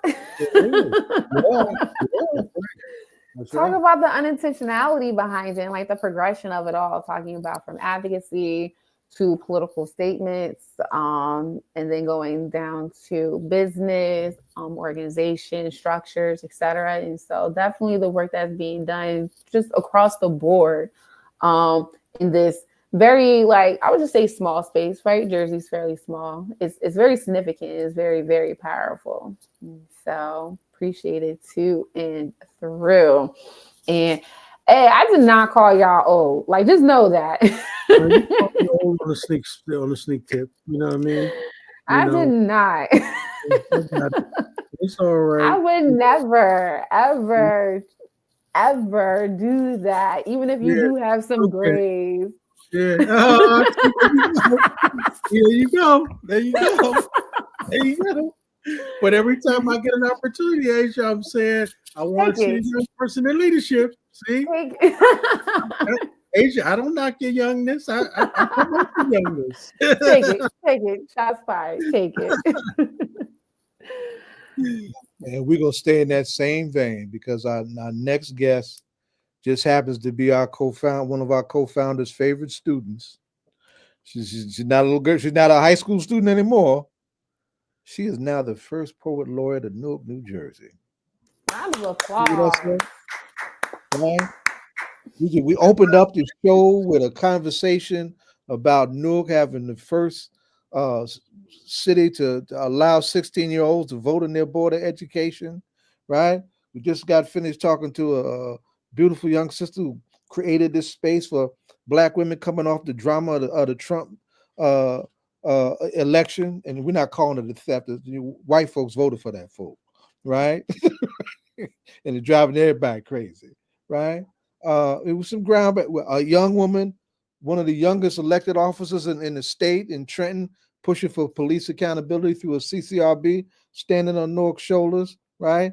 And now we got the first poet laureate named by the mayor poet, right? Right in our town. So because load the show, load the show. Me and X has come. Me and X. I'm just in and out off camera because of my bandwidth. So I'm gonna jump back off camera so I don't go nuts. This connection don't go haywire. But just I'm here, baby. Right? We got you. All right, I got you. All right. Thank you so much. Hello, everybody. I'm very happy to be here to just talk about this new appointment and just how everything is going. It's been a whirlwind. It's so amazing. I'm just still like, it's like one of those wake me up type moments. Pinch me, I'm dreaming, because I really have dreamed of poetry and just being not necessarily a poet laureate. I don't think I considered it like that, but just to be a rock star for poetry and, to be here, just wanting to be here and, feeling like this is where I should be. It just feels very purpose-filled. And, I'm excited. I'm excited about the project. I'm excited about the community. Everybody just showing me crazy love. It's wild. I'm like, I'm like, I need a curtsy. Everybody just saying, Madam Poet Laureate. I'm like, yo, this is crazy. Like, Is it crazy though? Is it crazy, or is it this is your moment and just let people love on you, let people like receive your flowers? That's a part of it. It's just like, I love the fact that I feel like my mind is blown. But just in the vein of sisterhood, I reached out to one of my best friends and she said, you dreamed about this since we were 11. Like, girl, and I love that, that I have that and that my people are saying these things back to me again. It's just wonderful, and the process was really wild. And so we had to get recommendations, and Richard Camerari wrote me a recommendation. And so, I know y'all know Richard Camerari is Richard Camerari, and so Richard Camerari was a crazy white boy in this town, have been riding for radical social change since he was a young man, right? He's an adopted white Baraka baby. The housing in this town for years.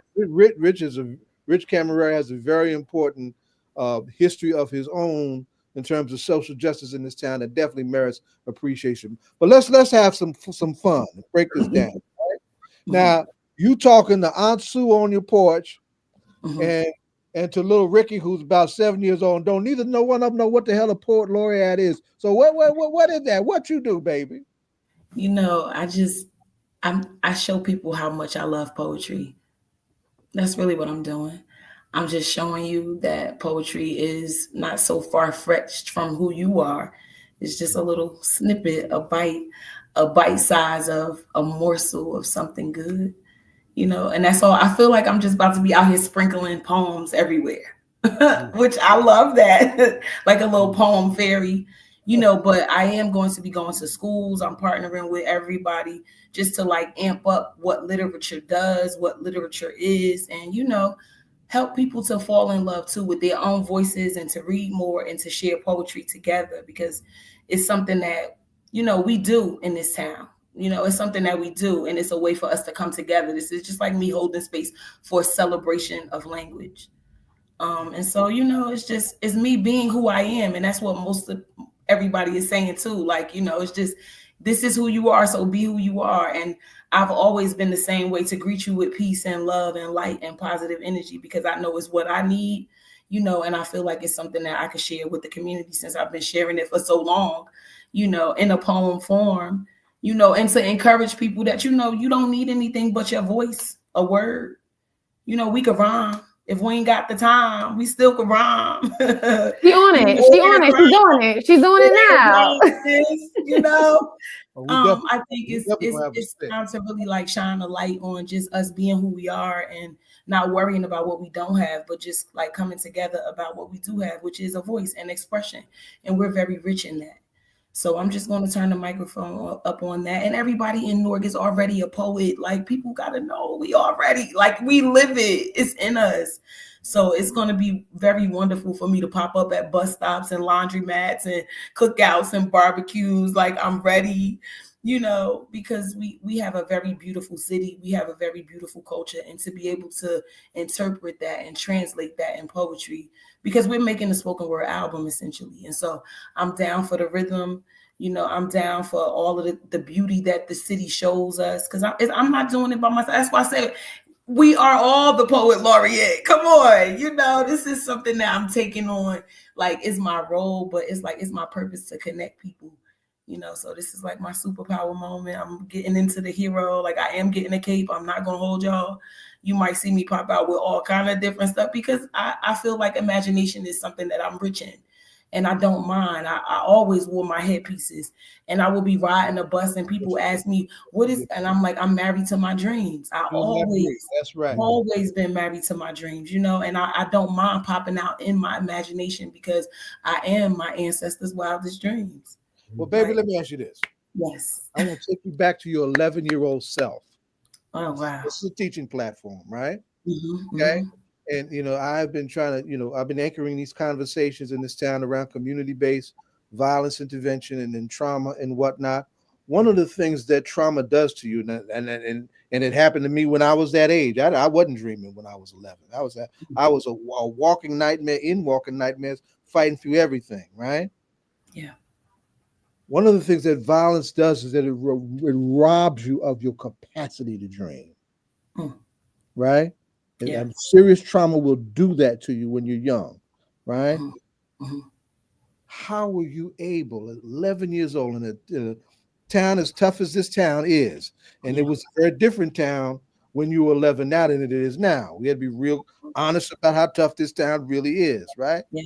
How were you able to protect that seed of space in you that is your soul, that didn't allow that to happen to you? I really appreciate your question. You know, and for me, it really happened. I found out that I was adopted when I was 8 years old, and that's when I wrote my first poem, because I felt like my life was shattered. And I was right there at Newton Street School. And I was a part of like an acting troupe, a community-based arts program right there in New Community, in which that's how I originally know who Richard Camerari is. You get it? So, and that's where I met Rodney Gilbert, who put Langston Hughes poems in my mouth. I was in on stages, rocking poems, practicing poems every day in rehearsal, you know, listening to Rodney talk about how discipline means you have to do this, and everybody got a talent, but you have to, you know, you have to show up for yourself. Like, that's what I grew up in, you know, and that's why that's the Black excellence, and that's the greatness.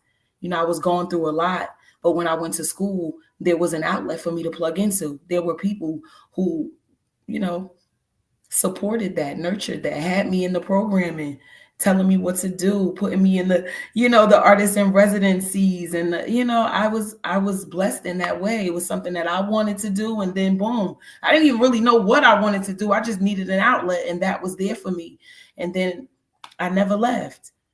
And that's so important. And that's why I love this position, this role, this moment, because I get to give back to my younger self, you know, and to create these programs and to create these experiences for young people and families alike to experience something different. You know, like, we're plugged in with a lot of these different organizations. I'm helping to build bridges so that it's not just a one-off. It's something that's continuous, so people can express and be supported and grow through some of the things we go through. Absolutely. Yeah, so it's Go ahead. what you just said. Thank you, Zaid. You said something that truly resonated with me. And just to paraphrase it, like, you became the adult that you needed as a child. And so, like, let that you let that inspire you to how can I give back to my younger self, right? Because you're not young, right? We're older, we're grown, we adults, right? We got bills. But that younger self is those students, those children over there by Newton, or whether it be on Bergen, no matter what part of the city. The thing about it too, Asia, is that I have an 8-year-old daughter. And she's taking dance classes at 505 Clinton Avenue. Where I'm over here working to build up this area. Like, this is me living in art life. Like, that's what I tell people. I'm really living in art life. I'm not just talking about it. I'm advocating, I'm building, I'm organizing. I'm still doing my own art. I'm holding space for artists. I'm like, I'm really, really in it. Like, so it just it feels perfect. Like, and you're cultivating the next generation. Right? Because we have it, right? Whatever we have it, but we don't want it to die with us, right? Because like the people that came before, I always like try to give strength to the shoulders that I stand on. I would never ever try to believe that I've developed me, that I just came out of like myself. Like I'm standing on shoulders, you're standing on shoulders. And so now you're cultivating the next generation to be able to stand on yours. And so that's a beautiful give back, like being the adult that our children, that we needed as children ourselves, and passing on that legacy, because just how you found refuge in words, the written word, and like the words of our lips, you found refuge, and that refuge is going to be someone else's refuge that have not been exposed to it just yet, but you're going to bring it to life. Exactly. Because I'm sharing more of my story, and that's the thing. The mayor giving me this platform is like allowing me to share my story, which has helped me overcome. You know, it was hard when I was in it, but everything mattered. Everything is like making it. It's the information of now.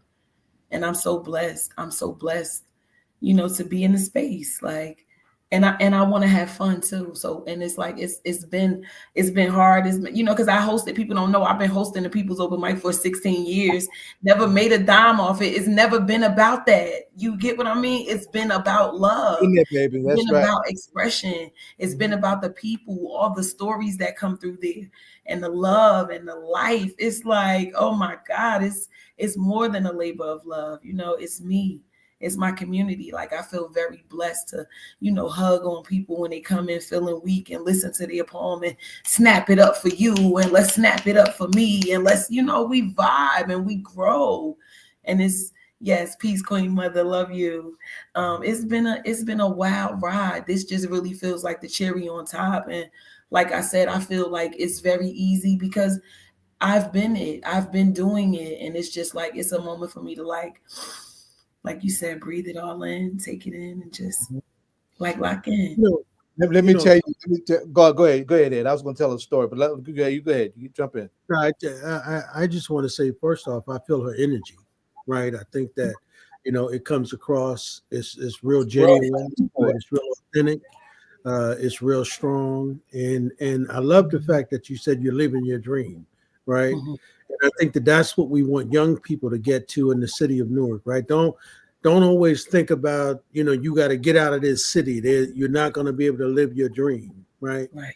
You know, you can live your dream here. You just got to make sure you communing, or as our other sister just said, you in community with the right people, right? And those people help you live your dream. Yes. Because that's what you're doing now. I'm curious, because you had alluded to the process that you went through, right? Yes. And I sort of heard, you know, some of the people who had voted on you, that all of those people who had selected you, it was unanimous. Nobody, everybody that said yes to you said yes in a big way. There was not, you know, no one in that room, if they had to, you know, as if they were a jury and somebody was in there teetering, there was nobody in there. They said, you know, without a doubt, you know, be our poet laureate. I don't think, has Newark ever had a poet laureate before? Oh, she's the first. Oh, she's the first one. Inaugural. Love that. Oh, yeah. I mean, and you know me, I love being able to say you my poet laureate. You know, I'm from Newark, so you know, somebody say, "Yo, y'all got a poet laureate?" Yeah, you don't know Mia? Oh yeah, that's our girl. Yeah. And there's so many other places to go with process the conversation. I was going to have, and I just need a chance to reach out to her. I was going to have Fiemi Shakur, and we will reach out. Yeah, for him, wanna right. expand She this was one of the ones conversation. that made that decision for her. And that was a 15-person board that made that selection. That's quite a process, right? So there was some real thought went into that, and that you got some serious looks from a lot of serious people who chose you. But let me tell you a fun story right now, right? And this is just love on this, and there's a question behind it, right? And this is me the old head artist talking too, right? Mr. Austin, your teacher, told me a story, and I'm not going to get the story. I'm not going to tell it the way he told it, but he said, she made me a better teacher, right? I had late when I brought Zora Neale Hurston into my class when she was my student. She brought out things that you just wouldn't expect someone of her age and her capacity to talk about. Now, having said that, let me ask you this: artist who has, you've been consumed by your art orientation, right? And that's cool. Those of us who know you, we see that, we know that, right? I told you yesterday, you were in the middle of rehearsal, right? Yes. Right? Yes. Who are the artists that anchor or set you flowing in terms of who you decided to really, make up who you are in your own identity, in your own right? Who are your inspirations? I want to say for sure Ntozake Shange.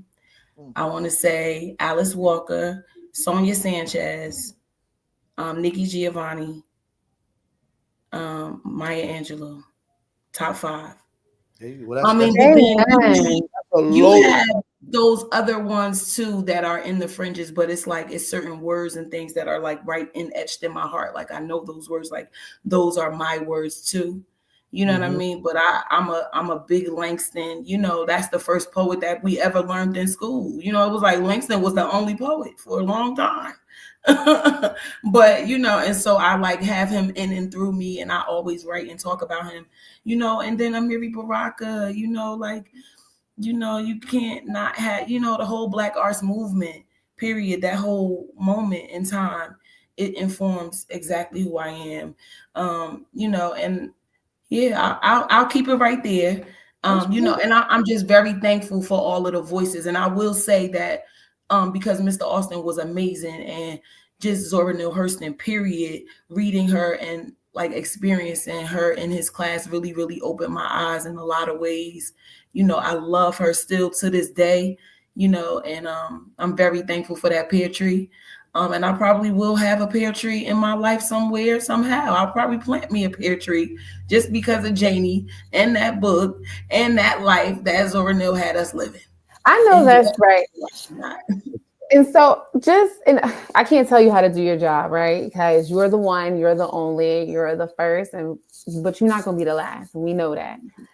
Just how you brought those names to light. And as you were saying it, like with each name you said, it just was like pulling at my heart.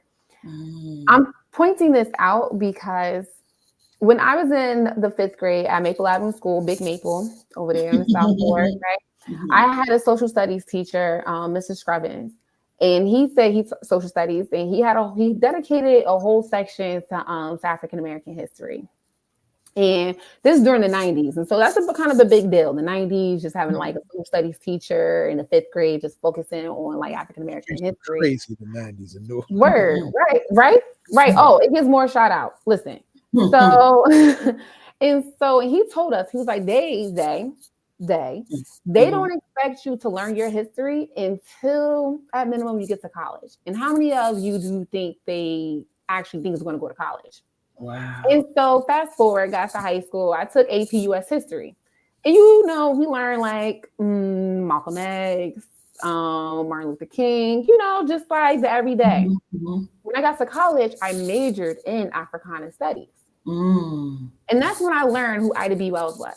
Like that was the first time I learned who Ida B. Wells was. It was the first time I ever heard of who Amiri Baraka was, Leroy Jones.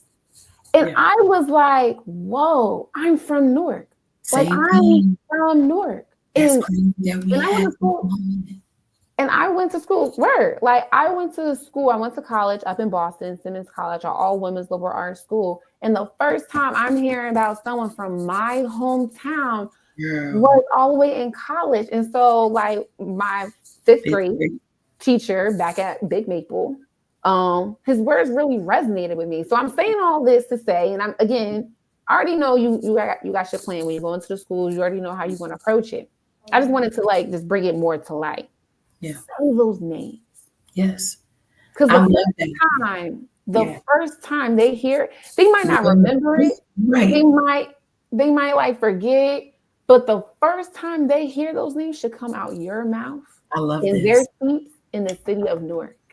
Thank you for saying this. And I'll tell you this story too, because the first time I heard Amiri Baraka, I was in college in an English class in Wilberforce, Ohio.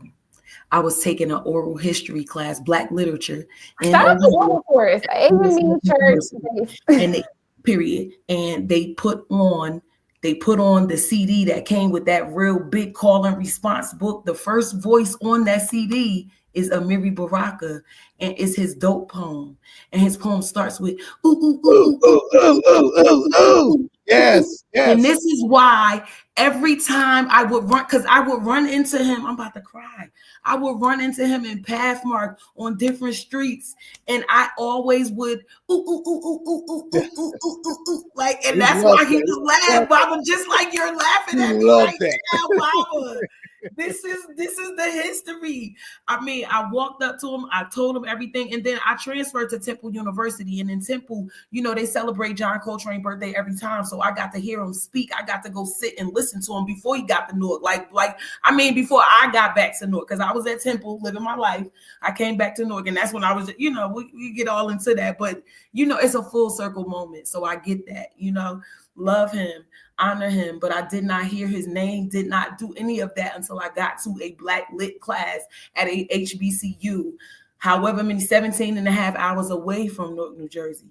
Mm-hmm. But it fueled me. It made me feel so good to come back and know, and then to, I got to read to him. I got to be with him. I got to be on stages and rock with him and speak with him. And, we actually read together at Big Maple. I read with him at Big Maple. When they had the jazz corner, they invited me out there. I read my Believe poem at one of them shows with Baba Amiri Baraka. So, my children coming in the house, so they in the background. But that's part of your story too. We gonna carry out. I got to do that too. I'm a mom of 3 children. I'm still doing that, very much heavily working every single day at Clinton Hill Community Action, doing management, art, placemaking, keeping happening, public art, poet laureate duties that I'm taking. So I'm so serious about everything. You heard the mayor saying, he wanted to do the Lauryn Hill. He is here for the Lauryn Hill, Jessica Care Moore, Mia X, all of that. You rap session, listening session. This is going to be so amazing for the whole entire city and for the world, because the whole world watching us. And, I'm here. I'm here to represent and give them a show. Give them a show. Give them a show. Yeah, that's right. That's right.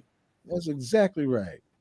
That's exactly right. Now we want to respect your time, yes, right, and then let you take care of our babies and whatnot. Asia, go ahead and answer the ritual question.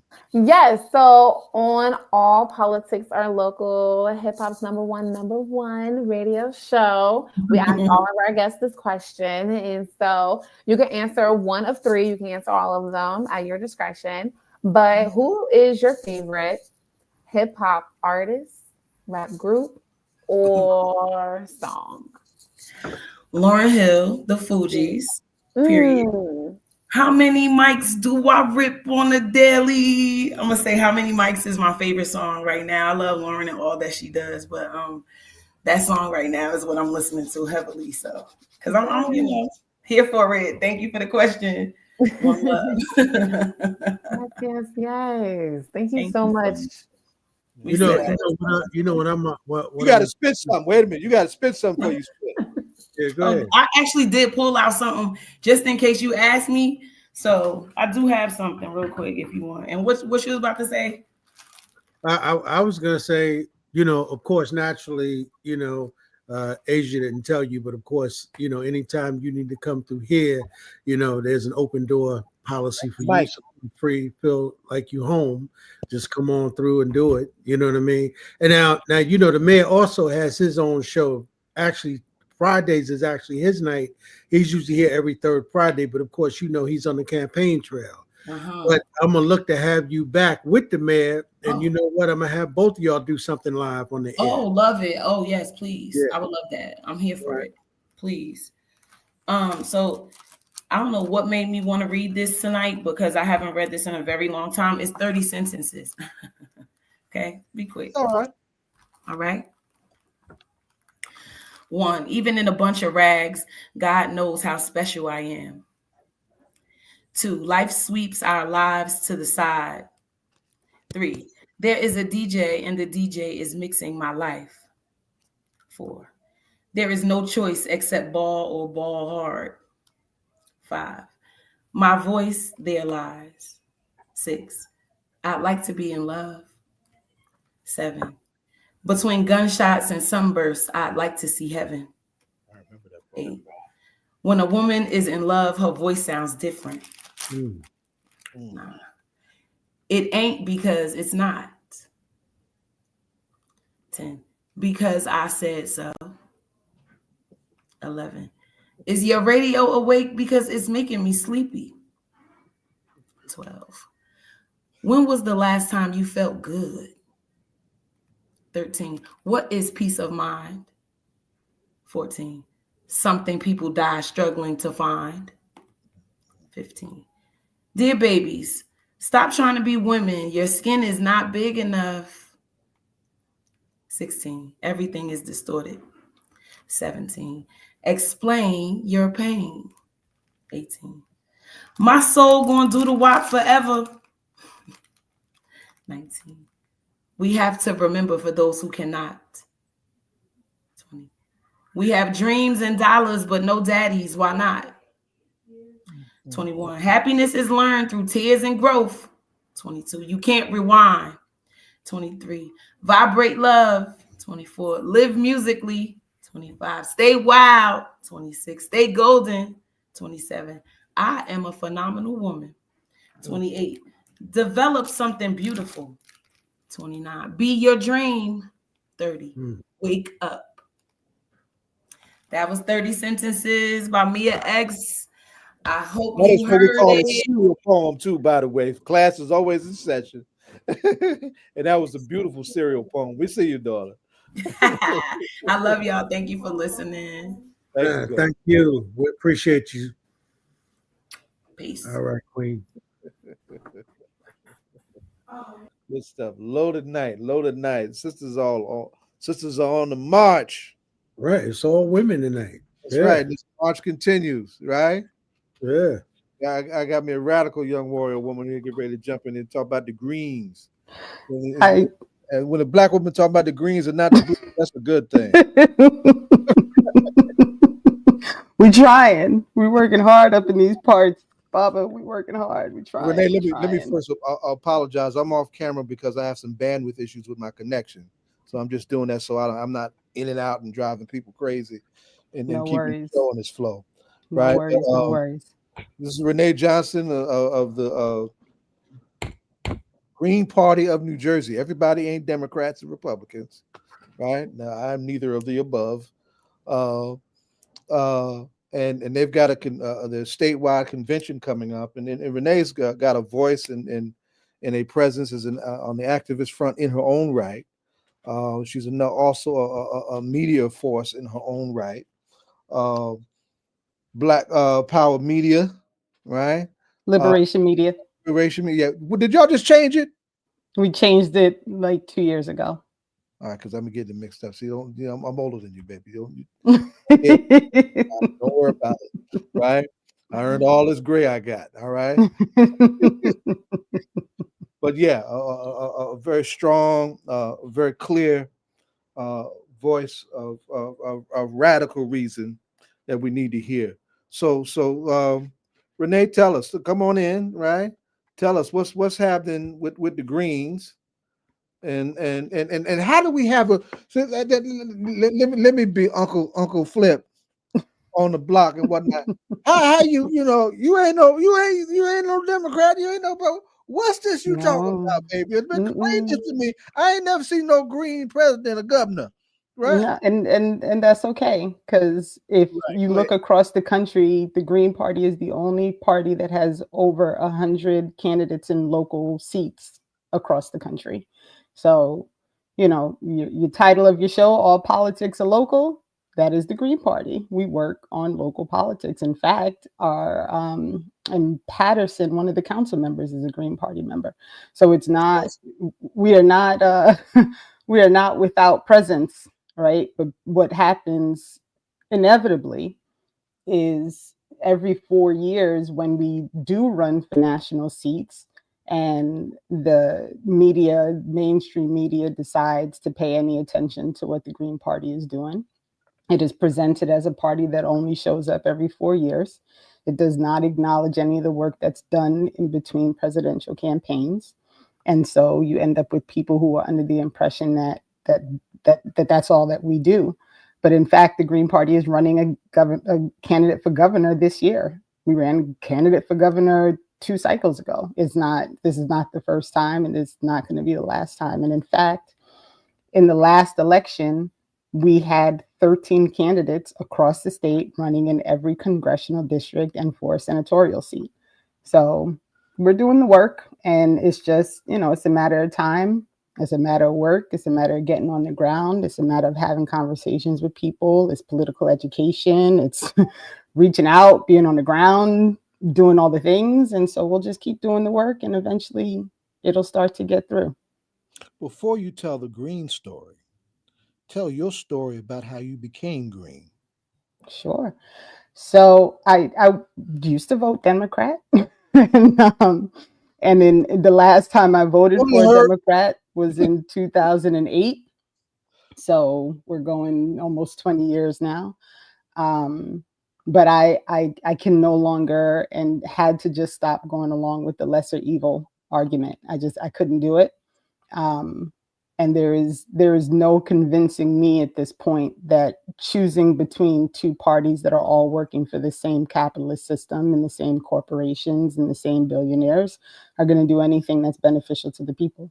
And so I've, distanced myself completely from the duopoly. I don't have any interest in it. And that's not to say that you can't have a candidate that may run as a Democrat or run as a Republican who may be in their local seat, maybe seeking to do things beneficial for the people that they're actually going to be representing. But I chose to, when we moved to New Jersey, to register as a Green Party member. I started attending meetings, and now I am a committee chair and intend to run again to remain in my committee chair seat. And, my committee is membership. And so one of the things that I've been doing, and we've been working really hard at, in fact, for these, probably the past 6 to 8 months, is running different programs and working with other organizations in New Jersey and New York to try and really be on the ground with the people. So as an example, we're running a reading group with PSL New Jersey, and we're reading Socialist Reconstruction. That's going to be you read too? Oh yeah. Oh, we're doing work. We're doing work. It's gotta look. You have to start with the people. So my goal and I'm saying that because in our general community conversation, a lot of folks don't understand that, right? Folks don't understand what a Green Party is, what a Green Party believes, and what a Green Party does, right? So it's important to lay that out. Right. So the Green Party in general stands on 4 basic principles: peace, ecology, social justice, and democracy. Those 4 pillars are what that's what everything is laid out about. And so our goal is to really work towards getting those things, getting a system that's more fair, getting out of the war business, trying to treat the environment like we all have to live on this on this planet, and maintaining a process where everybody has, has a say and has an opportunity to request and demand the things that are better their material conditions. And so that's what we're aiming to do. And all we can do is keep doing the work and start by exactly what you said. A lot of people don't know anything about the Green Party. So we're going to be doing political education. We're doing reading groups. We'll start having more meetings and all these things because we want to introduce people to the party. And one of those steps is to make sure that people are aware we have an annual convention. That convention's coming up in 2 weeks from tomorrow. And we're inviting anyone who's interested in learning more about the Green Party to attend and to see what we're about. Now, tell everybody where it's going to be and how they can follow it. So the convention is going to be at the Ocean County Library, the Jackson branch. Ocean County? Mm-hmm. What town? Jackson. Jackson. We'll be at the Jackson branch library. And we'll start at 9:30. It's free to attend. We welcome folks to sign up and to bring a donation if they so wish, but they're also welcome to just attend. Folks who are registered as green or who have previously paid dues can run for an office seat if they're interested. We do have a chair position that's going to open up at the convention. And the goal is to make sure that we have enough people on the ground to help as we're trying to do this work. So we'll talk about some of our bylaw policies that we're working on. We're going to have some guest speakers from different organizations around the country. Jill Stein is actually going to come down and do our keynote. And then we'll do elections for all of these committee seats and our co-chair and just make sure that we're staying on track with trying to do the work.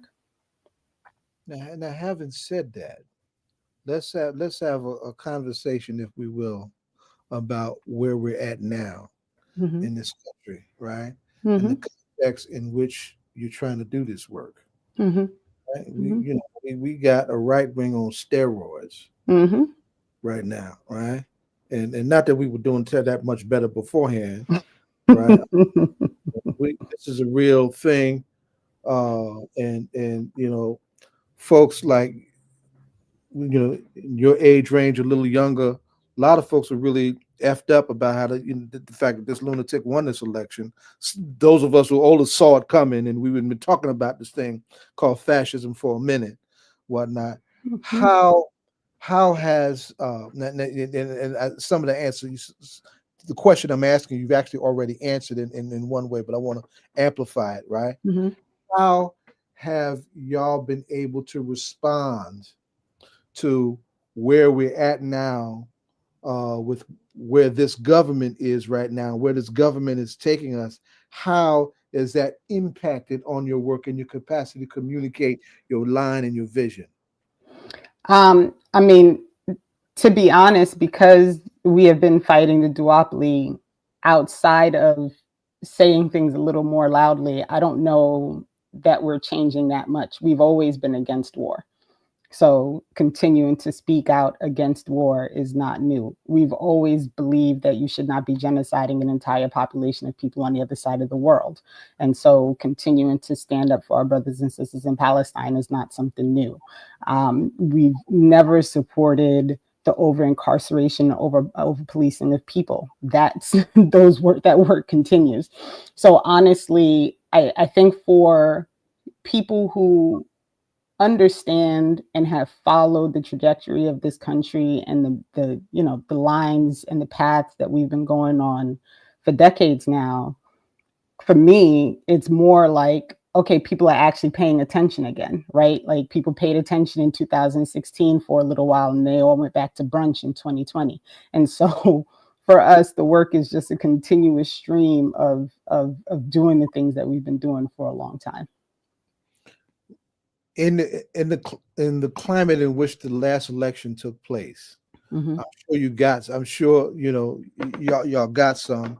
We had 3 groups of alternative candidates, right? Make some bold moves and make a push to be an alternative, right? And then I'm sure there was a lot of heat and criticism from a lot of voices in our community around that, right? Has that how has that impacted on the current motion of your work? Or do you find yourselves in situations where you've lost ground as a consequence, or you're gaining ground as a consequence of what we're actually dealing with, and those things that you've been putting out that's correct, that's been valid about your analysis and your position?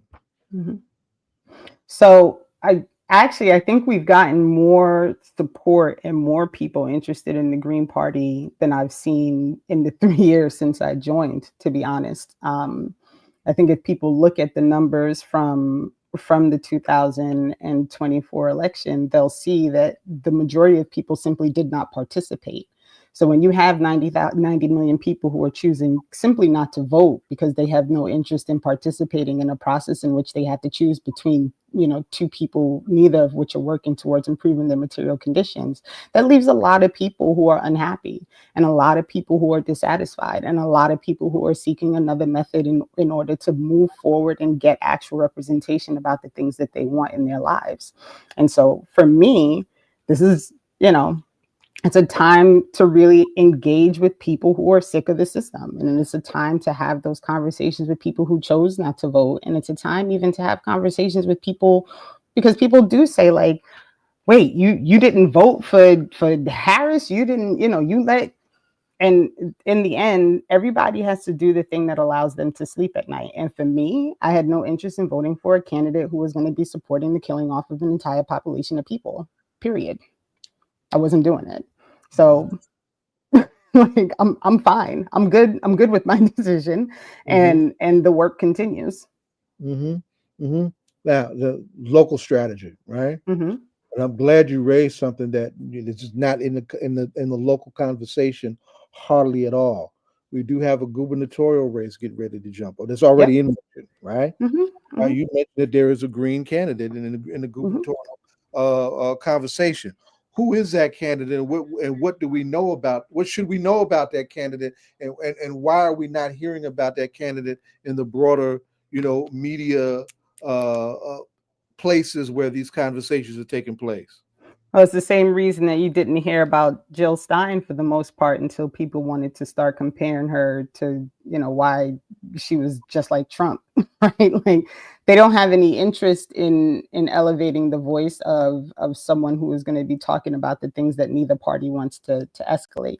Steve Zielinski is our governor's candidate. He is fully on board with the 4 tenets and 4 pillars of the Green Party. He wants to pursue peace. He wants to see New Jersey pull out of all of these contracts and things that we're doing with Israel, things that we're doing with the immigrant community. He wants to work on ecology. He has a lot of plans and conversations with different farmers and different people across the country who are seeking to provide actual sustenance with people within the state. So Steve Zielinski is our candidate, and the reason no one has probably heard of him is because the media is not interested in elevating that voice. But I tell you what, if you're going to protests, he's in Maplewood on Sundays. He was in Newark 2 weeks ago. He was in Elizabeth before that. Like, he's on the street. So if you are going to where some of the people are when they're trying to voice their opinions and voice their dissatisfaction with what's happening, you will meet Mr. Zielinski because he's all over the place. Every time I turn around, he's somewhere else. So he's out. You just, you'll see him. He's always got a cowboy hat on. He's hysterical.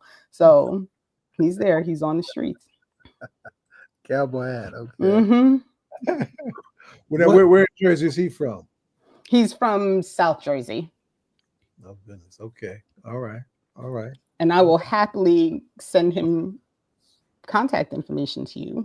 You all can talk to him yourselves. Well, there is a space where we're trying to, one of the spaces that I work in is actually trying to put together a gubernatorial conversation around public safety, or the community-based violence intervention work that we want to build support for whoever comes in next, right? Because we don't want that to stop, because we really have saved a lot of lives in this town and other towns without the police, right? Right. So stay tuned. I may have a conversation for him for sure. To be heard amongst the others, right? We wind down this conversation, right? And I got two sharp brothers that I'm sure want to jump in at some point. They've been real quiet, uncharacteristically. But I tend to do that. I'm a little bit of a shocker there, Baba. You know that. Go ahead, Jay. Come on in. So I heard you just alluded to, one of the Green Party members out there protesting. What is the Green Party's position on Elon Musk and Donald Trump, but particularly all of the cuts and the DEI and all of that stuff? What's the Green Party's position on that? The Green Party is an anti-capitalist, anti-corporation, anti-billionaire party, and we always have been. So our stance is exactly the same that it has been, which is you should not have people whose main goal is to suck all of the resources out of the people and the country in order to further their wealth. That's our stance on it. It's literally the same problem that has existed forever. Too many rich people and too many people seeking to steal all the resources for themselves are the people who are allowed to be in power. And so we stand against that, and we stand with working people and trying to enhance the labor force and enhance working people's ability to survive and to maintain their own needs. And do you guys have candidates that you're running now in New Jersey at this point? Yes. Yeah, we'll be running multiple. Actually, we're trying to get to the 80 candidates for the senatorial seats so that we can try and, if you can run enough people and get a certain percentage in the state, then you can be a major party in the state of New Jersey. So that's one of the goals for the upcoming election cycle. But as I just said, we do have someone who's running for governor. And right now, I think we're at 15 people who are running in local senatorial seats for the state. And you need 80 people, you said? 80 people, correct. Now, the gentleman who founded the Green Party, is he still alive? Yes, he is. Ralph Nader is who we're talking about. No, Ralph Nader just ran in 2020, but he is not I'll be honest, I can't remember his name, but he's not. Yeah, he's not the actual founder. The founder is all right. Yeah. Okay. So is Ralph Nader still alive? Ralph Nader is still alive. In fact, Ralph Nader has a regular newsletter that he puts out once a week about different commentary. That's quite interesting if folks want to hear what Nader has to say. He's still a Green Party member, right? I do not. He's not Green Party official, but he did support Jill Stein in the last election, if I recall correctly. I mean, because that's how I know about the Green Party, because of him. And that's why Anxiety and I both thought he was the founder of the organization, But he'd be an interesting guy to interview. I mean, to really talk to him and he's he's brilliant. So yeah, I can remember a young Ralph Nader. I'm only to remember when Nader, when consumer conscious, that's where he made his name. He was on the cutting edge of defending consumer rights from corporate exploitation, right? And that led to some important developments, within the established state. John Rensenbrink, right? This is the guy? I never. You and all of us, we're all going to school in this. All right? Found of the Green Party. I did not know that. Green Party is much older than people realize, and listen. And the foundational thing is, as most foundational things, are not necessarily, like I don't know that I would be standing next to the person who founded Green Party and saying this is somebody that I stand with 100%. But the Green Party has changed over time. I'm also part of the Black Caucus. We've been working very, very hard to get the word out for the Black Caucus for Green Party. We meet monthly. We're writing policy. We just started a committee to work on reparations. So there's work happening within the Green Party to support regular people, and that's what we need. We cannot keep falling for the flim flam of the duopoly. We're going to get nowhere trying to fight within those two parties. Do you know Ted Glick? Ted Glick. No. Oh, you should. Ted is an old head, but he's got a hell of a profile in terms of civil disobedience. He's a longtime Green. Okay. In Jersey, he's an elder lefty that has ruffled a lot of profound feathers on the anti-war front.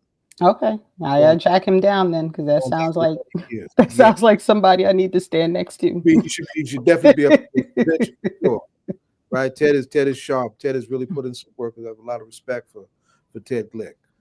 Haven't had him on the show yet, so that's something else we got to figure out. You're giving us some good ideas in terms of how to continue to build and carry these conversations. Good. Let me ask you this: Jersey's a wild state. It is not just a soprano state. It's got the north-south contradiction too. Is there any particular part of the state where you're seeing more resonance for the message of the Green Party and the work of the Green Party than others? That's a really good question. So Ben Taylor ran in North Jersey, and I want to say it was, I think Paterson was part of his district. And I think because he had such a strong stance on Palestine, and he was working with a lot of the organizations in North Jersey, he got quite a few thousand votes up there. And so I'd say probably in Northern Jersey, we've gotten a pretty good, strong, consistent, communication with folks like on the ground, and also in Essex County, because we've been very present, like I said, in Maplewood and South Orange and those areas, going out into Elizabeth, going into Orange. So we've been doing a lot of on the ground stuff in certain areas where you have, folks like myself and others who were already invested in organization and already working with multiple organizations. I find that we're a little stronger in those areas simply because we're everywhere doing work. Hakeem jumped off. Ed, anything else you want to ask Renee? No, I mean that's it. I just want to ask her the ritual question, see if we can get an answer and see what she's listening to. So, we are a political hip hop radio talk show. We're actually been around for 16 years. And so, while you out there doing, all of this important organizing, what is it that you're listening to from the hip hop genre that inspires you or keep you motivated? So this is a tough one because I'm first generation American. So I spent my whole childhood listening. Where your mother from? Reggae. Jamaica. Jamaica. And my father and all my aunts and uncles. Okay. We're all It's X. So it's a little different in my house because I grew up listening to Bob Marley. So I still listen to him religiously.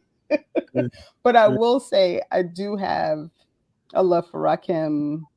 Wu-Tang Clan will always remain in my heart because I grew up in Brooklyn, and could you love anything if you grew up in Brooklyn besides Wu-Tang? So those two probably still get me a little hyped up when I'm ready.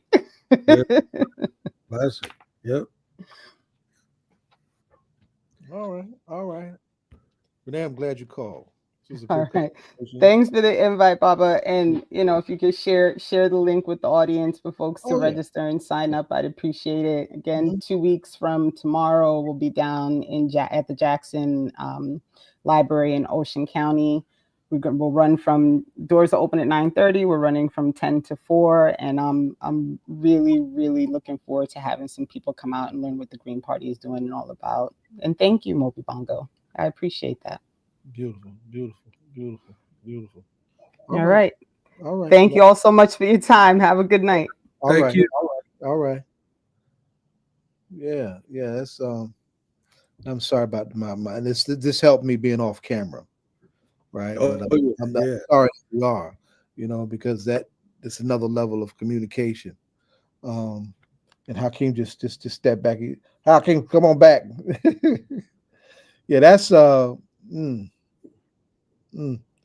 interesting. It's an organized space, and they do some good work. I'm gonna find out who this person is in Patterson. That's on City Council. I didn't know there was a person in Patterson. But I thought the Green Party was already a legitimate third party, and she said that they've got a. Huh? It depends on the state. Yeah. So and just like you, I thought Ralph Nader. I mean, he's ran in a number of presidential races. And been Ralph's been around forever. Yeah. So, Yeah. I mean, I'm 70s. Yeah. Right? He was on the news regular, taking the parties crazy behind corporations, polluting the water, polluting the food supply, these dangerous chemicals and whatnot. That's how he made his name, and I remember him from that. And I did not realize also that the Green was as firmly anti-capitalist, right? That they had the socialist orientation. I know socialists who are Greens, right? Like Ted. Ted is a very socialist Green, right? But I did not know the party was as committed in principle to a socialist position as they are. This is fascinating stuff. Fascinating stuff, and it's not unorganized. It's very organized, and in local spaces, things can happen. School boards, city council, right? Yeah. County commissions. Things can happen. Our revolution, right? Joe Marchica, we had him on. He was talking about the strategic stuff that they were doing, targeting county seats, right? Because those seats are, in terms of political logistics and influence, are very important in how politics go down in Jersey, right? Mm-hmm. So that was a good conversation. It was a good conversation, and I appreciate her and her own commitment. And she's comfortable with her own commitment. She's clear on her own commitment to her own principles, and not afraid to be different. Right. Not afraid. And is she out of New Jersey? She's from Brooklyn. She lives in Union County now. Okay. Mm-hmm. Yeah, I did hear her say Brooklyn. Yeah. She's in Union County now. It's funny, Zai, because we've always had a Green Party candidate on the show whenever they would run somebody, Okay. Okay.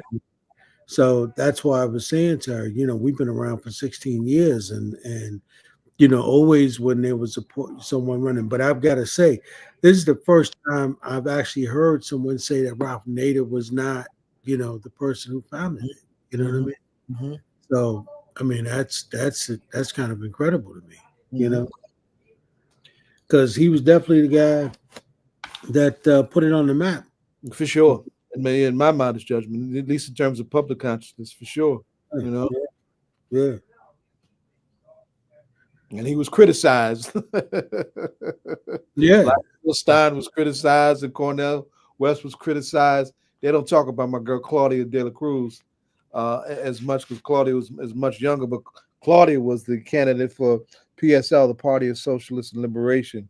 Mm-hmm. She's now the new chair of IFCO Pastors for Peace. She's taking over for Gail Walker, my old comrade Gail Walker. And I was hoping to see them last week at a 2-day conference we did for Cuba at the Shabazz Center, but I didn't get to see either one of them. But I really got to connect with those two, because that was a powerful transition and a smooth transition just within those ranks. An older activist, creating space for another activist, of another generation to step forward and take the reins of a space that meant a lot to Gail personally. Her father was a co-founder and really built up IFCO for what it is. Late great Lucius Walker I'm talking about, right? Yeah. These organization matters, right? Yeah. Organization matters. So I just love to see that, and I'm proud to call them comrades, right? Hakeem, our culture ambassador, is back. Yes, sir. Oh, beloved. On the road. We see. Yeah, man. All What's is the well out here. Well, for some of us anyway. Actually, for other folks, it's crazy out there. So Yeah, I'm just trying to stay low and out the way. I know that's right. And you back in Florida? Yeah. All right. I just was just texting my sister in Florida, that young sister from Black Girl Walking looks just like her. Looks just like one of my favorite sisters. And of course, Florida's a wild landscape politically right now as ever.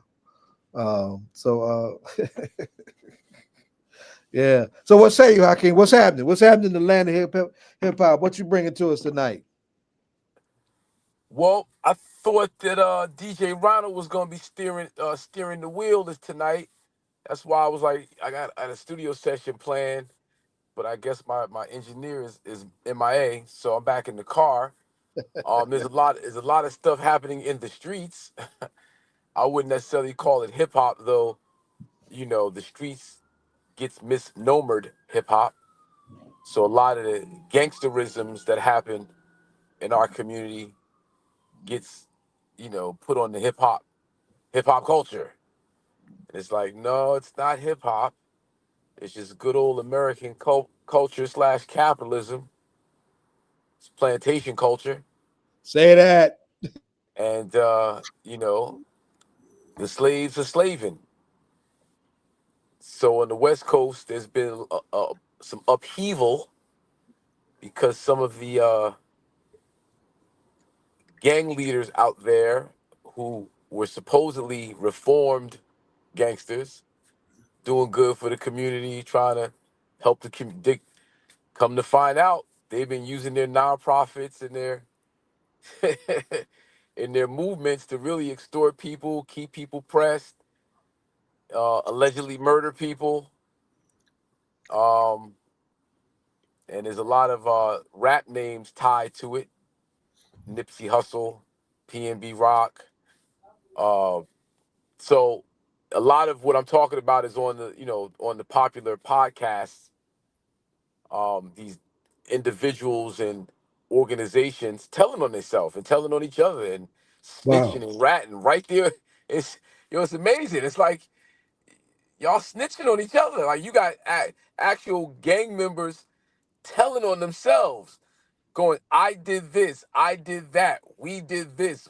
I'm like, yo, it's crazy. And because of the social media and the podcast world, a lot of the younger folks are plugged in and they're idolizing these people and they're, celebrating these people.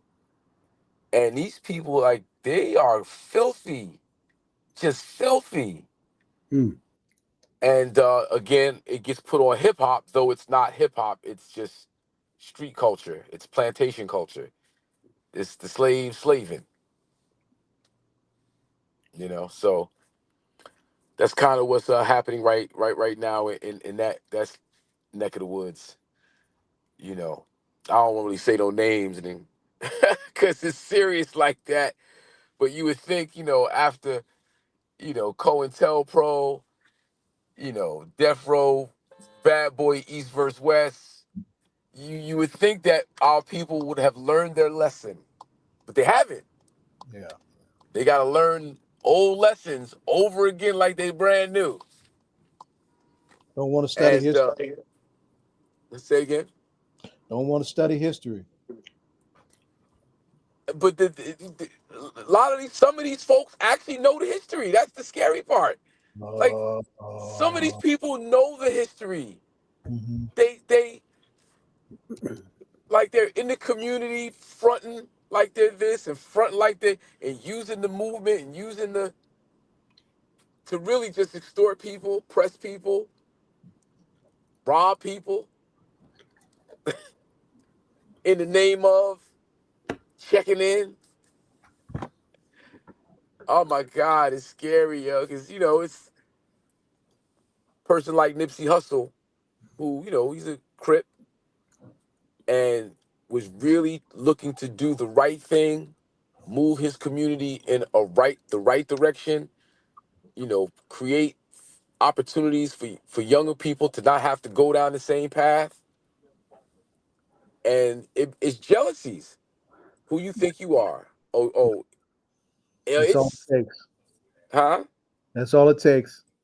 Yeah, but and you see it so many places. Like when you, without you know, not for everybody, but it seems with our people, too many times when you cut down to the nitty gritty, it'd be like, I just ain't like him. Oh, he think he better than me. Oh, he ain't all that. Oh, and it's like, why did so and so have to lose their life? Cause he thought he was all that. He like, yo, you just upset a whole movement. You just, in terms of progress, you just cut progress off and set us back because of a personal opinion. And it's unfortunate, man. It's sad. It's really sad that we Man, got to keep I, reinventing the wheel. I'm looking at the possibility of going to Grenada as a part of the centennial stuff that's happening for Malcolm because of you know, his mother's from Grenada, and there's a Yeah. Malcolm X Foundation that's in Grenada that's dedicated to his history and his mother's history, Uh-huh. right? Quiet is kept. That's what the CIA exploited in the New Jewel movement. That when they had Maurice Bishop taken out, you know, so it could, you know, those things don't just happen in spaces like you're talking about. They have happened pathetically in some of our most advanced spaces, and some of the casualties have been some of our most advanced freedom fighters. Right. So there's some real history that we do need to learn, you know, and it's a shame the heads ain't getting it, or if they're getting it, have not evolved enough in their own humanity to be principled enough to not allow themselves to be taken out or caught up in that kind of madness. We got some healing to do. We got Yeah, some and real healing it's to do. so it's disappointing when you see or hear, you know, people again celebrate and elevate these people, and it's like, for what? Why? Why? What are these people actually doing that's worth the celebration? And it's like they got everybody's attention for whatever reason. They got everybody's attention, and you try to get to the, all right. So what are we really actually doing? What's the actual program? How do we measure success? How do we? And there's nothing there. There's nothing there, but Mhm. you know they'll get the investments, they'll get the donations, they'll get the thing. And you're like, okay. And then, you know, time goes on, and you'd be like, ah, man, I didn't, oh, man, look at, like, man, kind of, you look at it for what it really is. They told you who they were. You just didn't really look past the superficial. And like I said, I want to be careful with names. I don't always say no Totally, names. totally Like, get it. Totally it's get all it. over the media. People are talking Yeah. about it, you know, and it's really actually big because the music side of this, the entertainment side of this is so big. We're talking about, you know, millions of dollars on the table, tens of thousands, hundreds of thousands of dollars. Like I just recently learned, not that I didn't know this, but just didn't think about it, how, you know, in the hoods across America, the dice game, literally the dice game, you got people, I'm talking about rappers, athletes, hustlers, drug dealers, ballers, who are like putting down $250,000, $300,000 on dice games, millions of dollars on dice games, right? That's, yeah. And then cats are actually playing with loaded dice. So some of these murders that we're hearing about of high-profile rappers and kidnappings, it's crazy. It's because so-and-so was playing with loaded dice and they found out, or so-and-so was playing with, loaded, I want my money back, or I got to take his life, or... Yeah. And then you That's why. go, wait a minute, you killing each other. You got $250,000 on the floor, on the ground. I'm not exaggerating. On the ground, not on a supermarket, not on a bank, not on a school, not on a program. This what we doing, people? Oh man, we got to really do deep reflection, man. We got to dig deep, Bob Zaid, and Yeah, I it's hear it, not beloved. good, bro. Mhm. Mm, Yeah. That's clearly unfortunate, man. That level of unconsciousness, man, that's happening around. As you say, we can't call that hip hop. We've got to call that corporate rap, because that seems to be what it is. But it's unfortunate, how, because we really, at this time period in our culture, man, we don't really have time for that.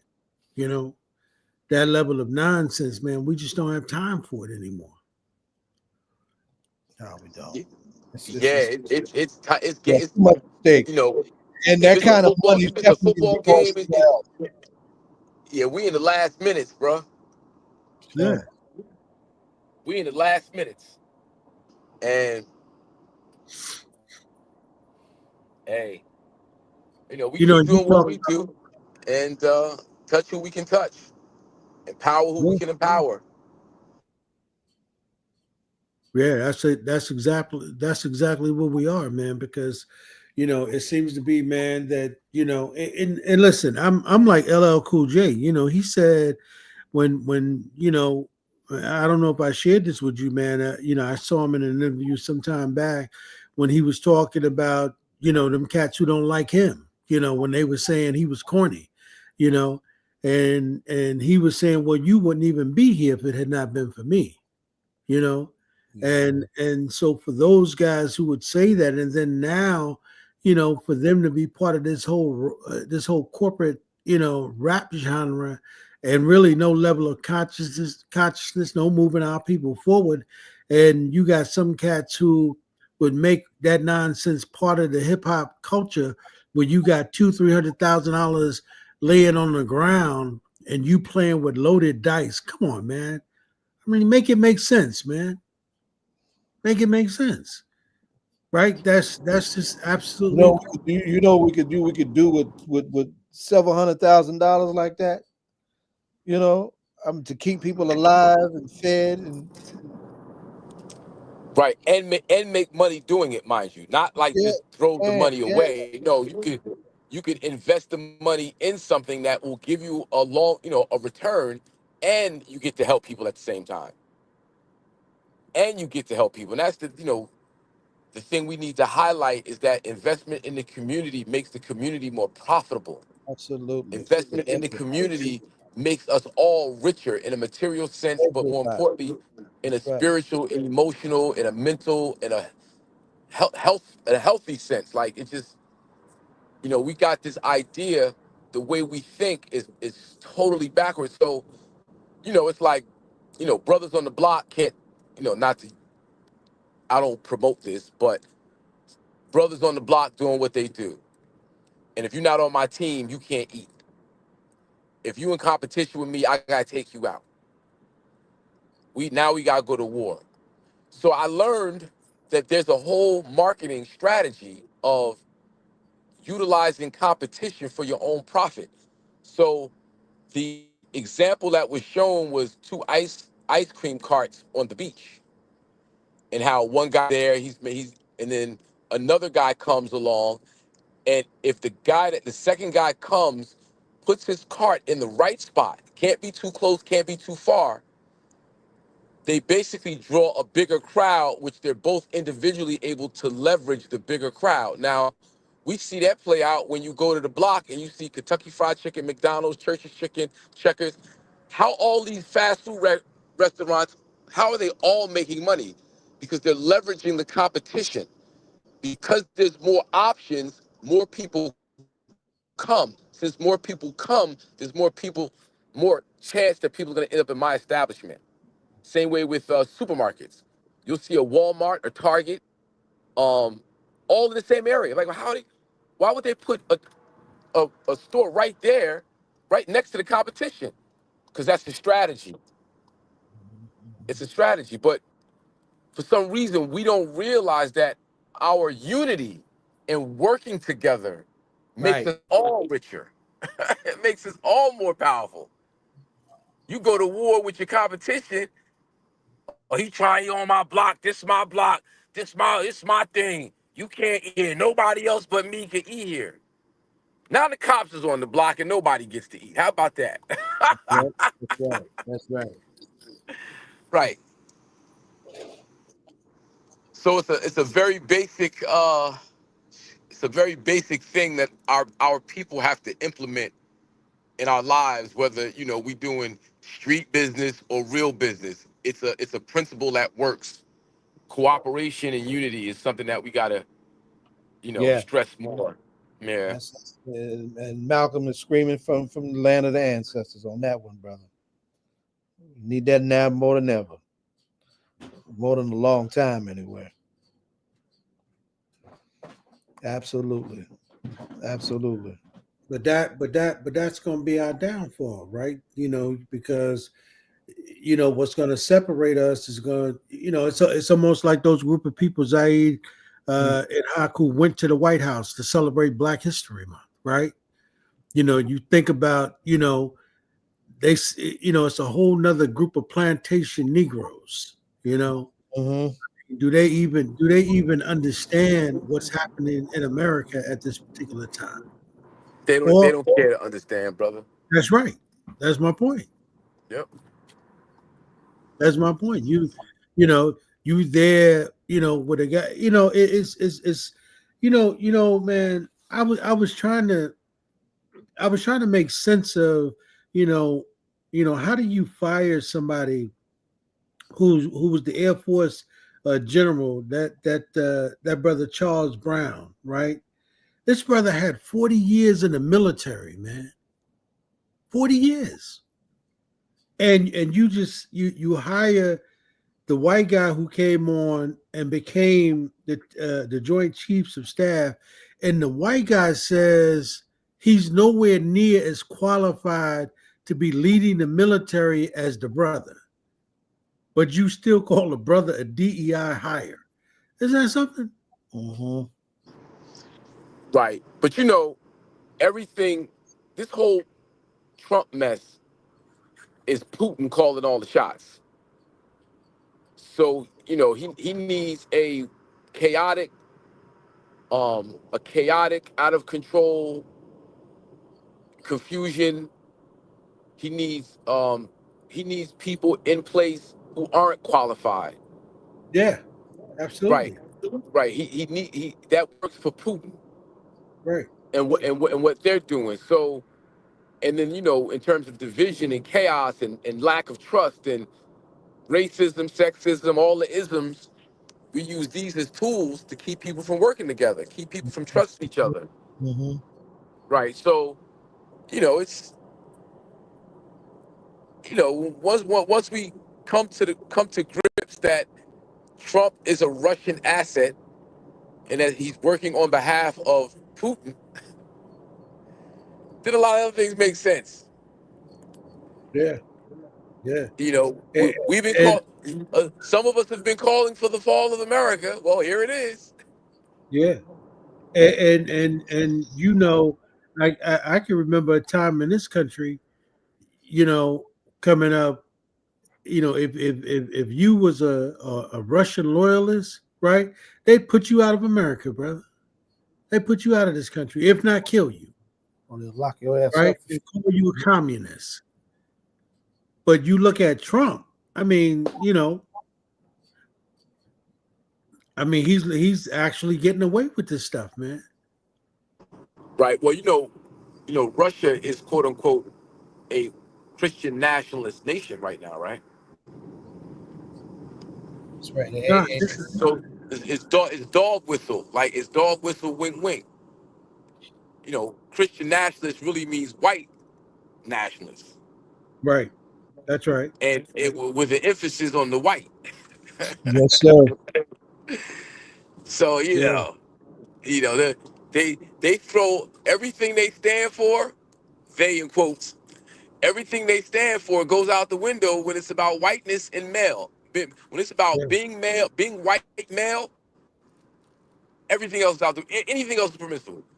You can Yeah. you can have somebody say it's okay to grab him by the pee. Like if we just stayed right there, just stay there. He said this. No, we can't move past this.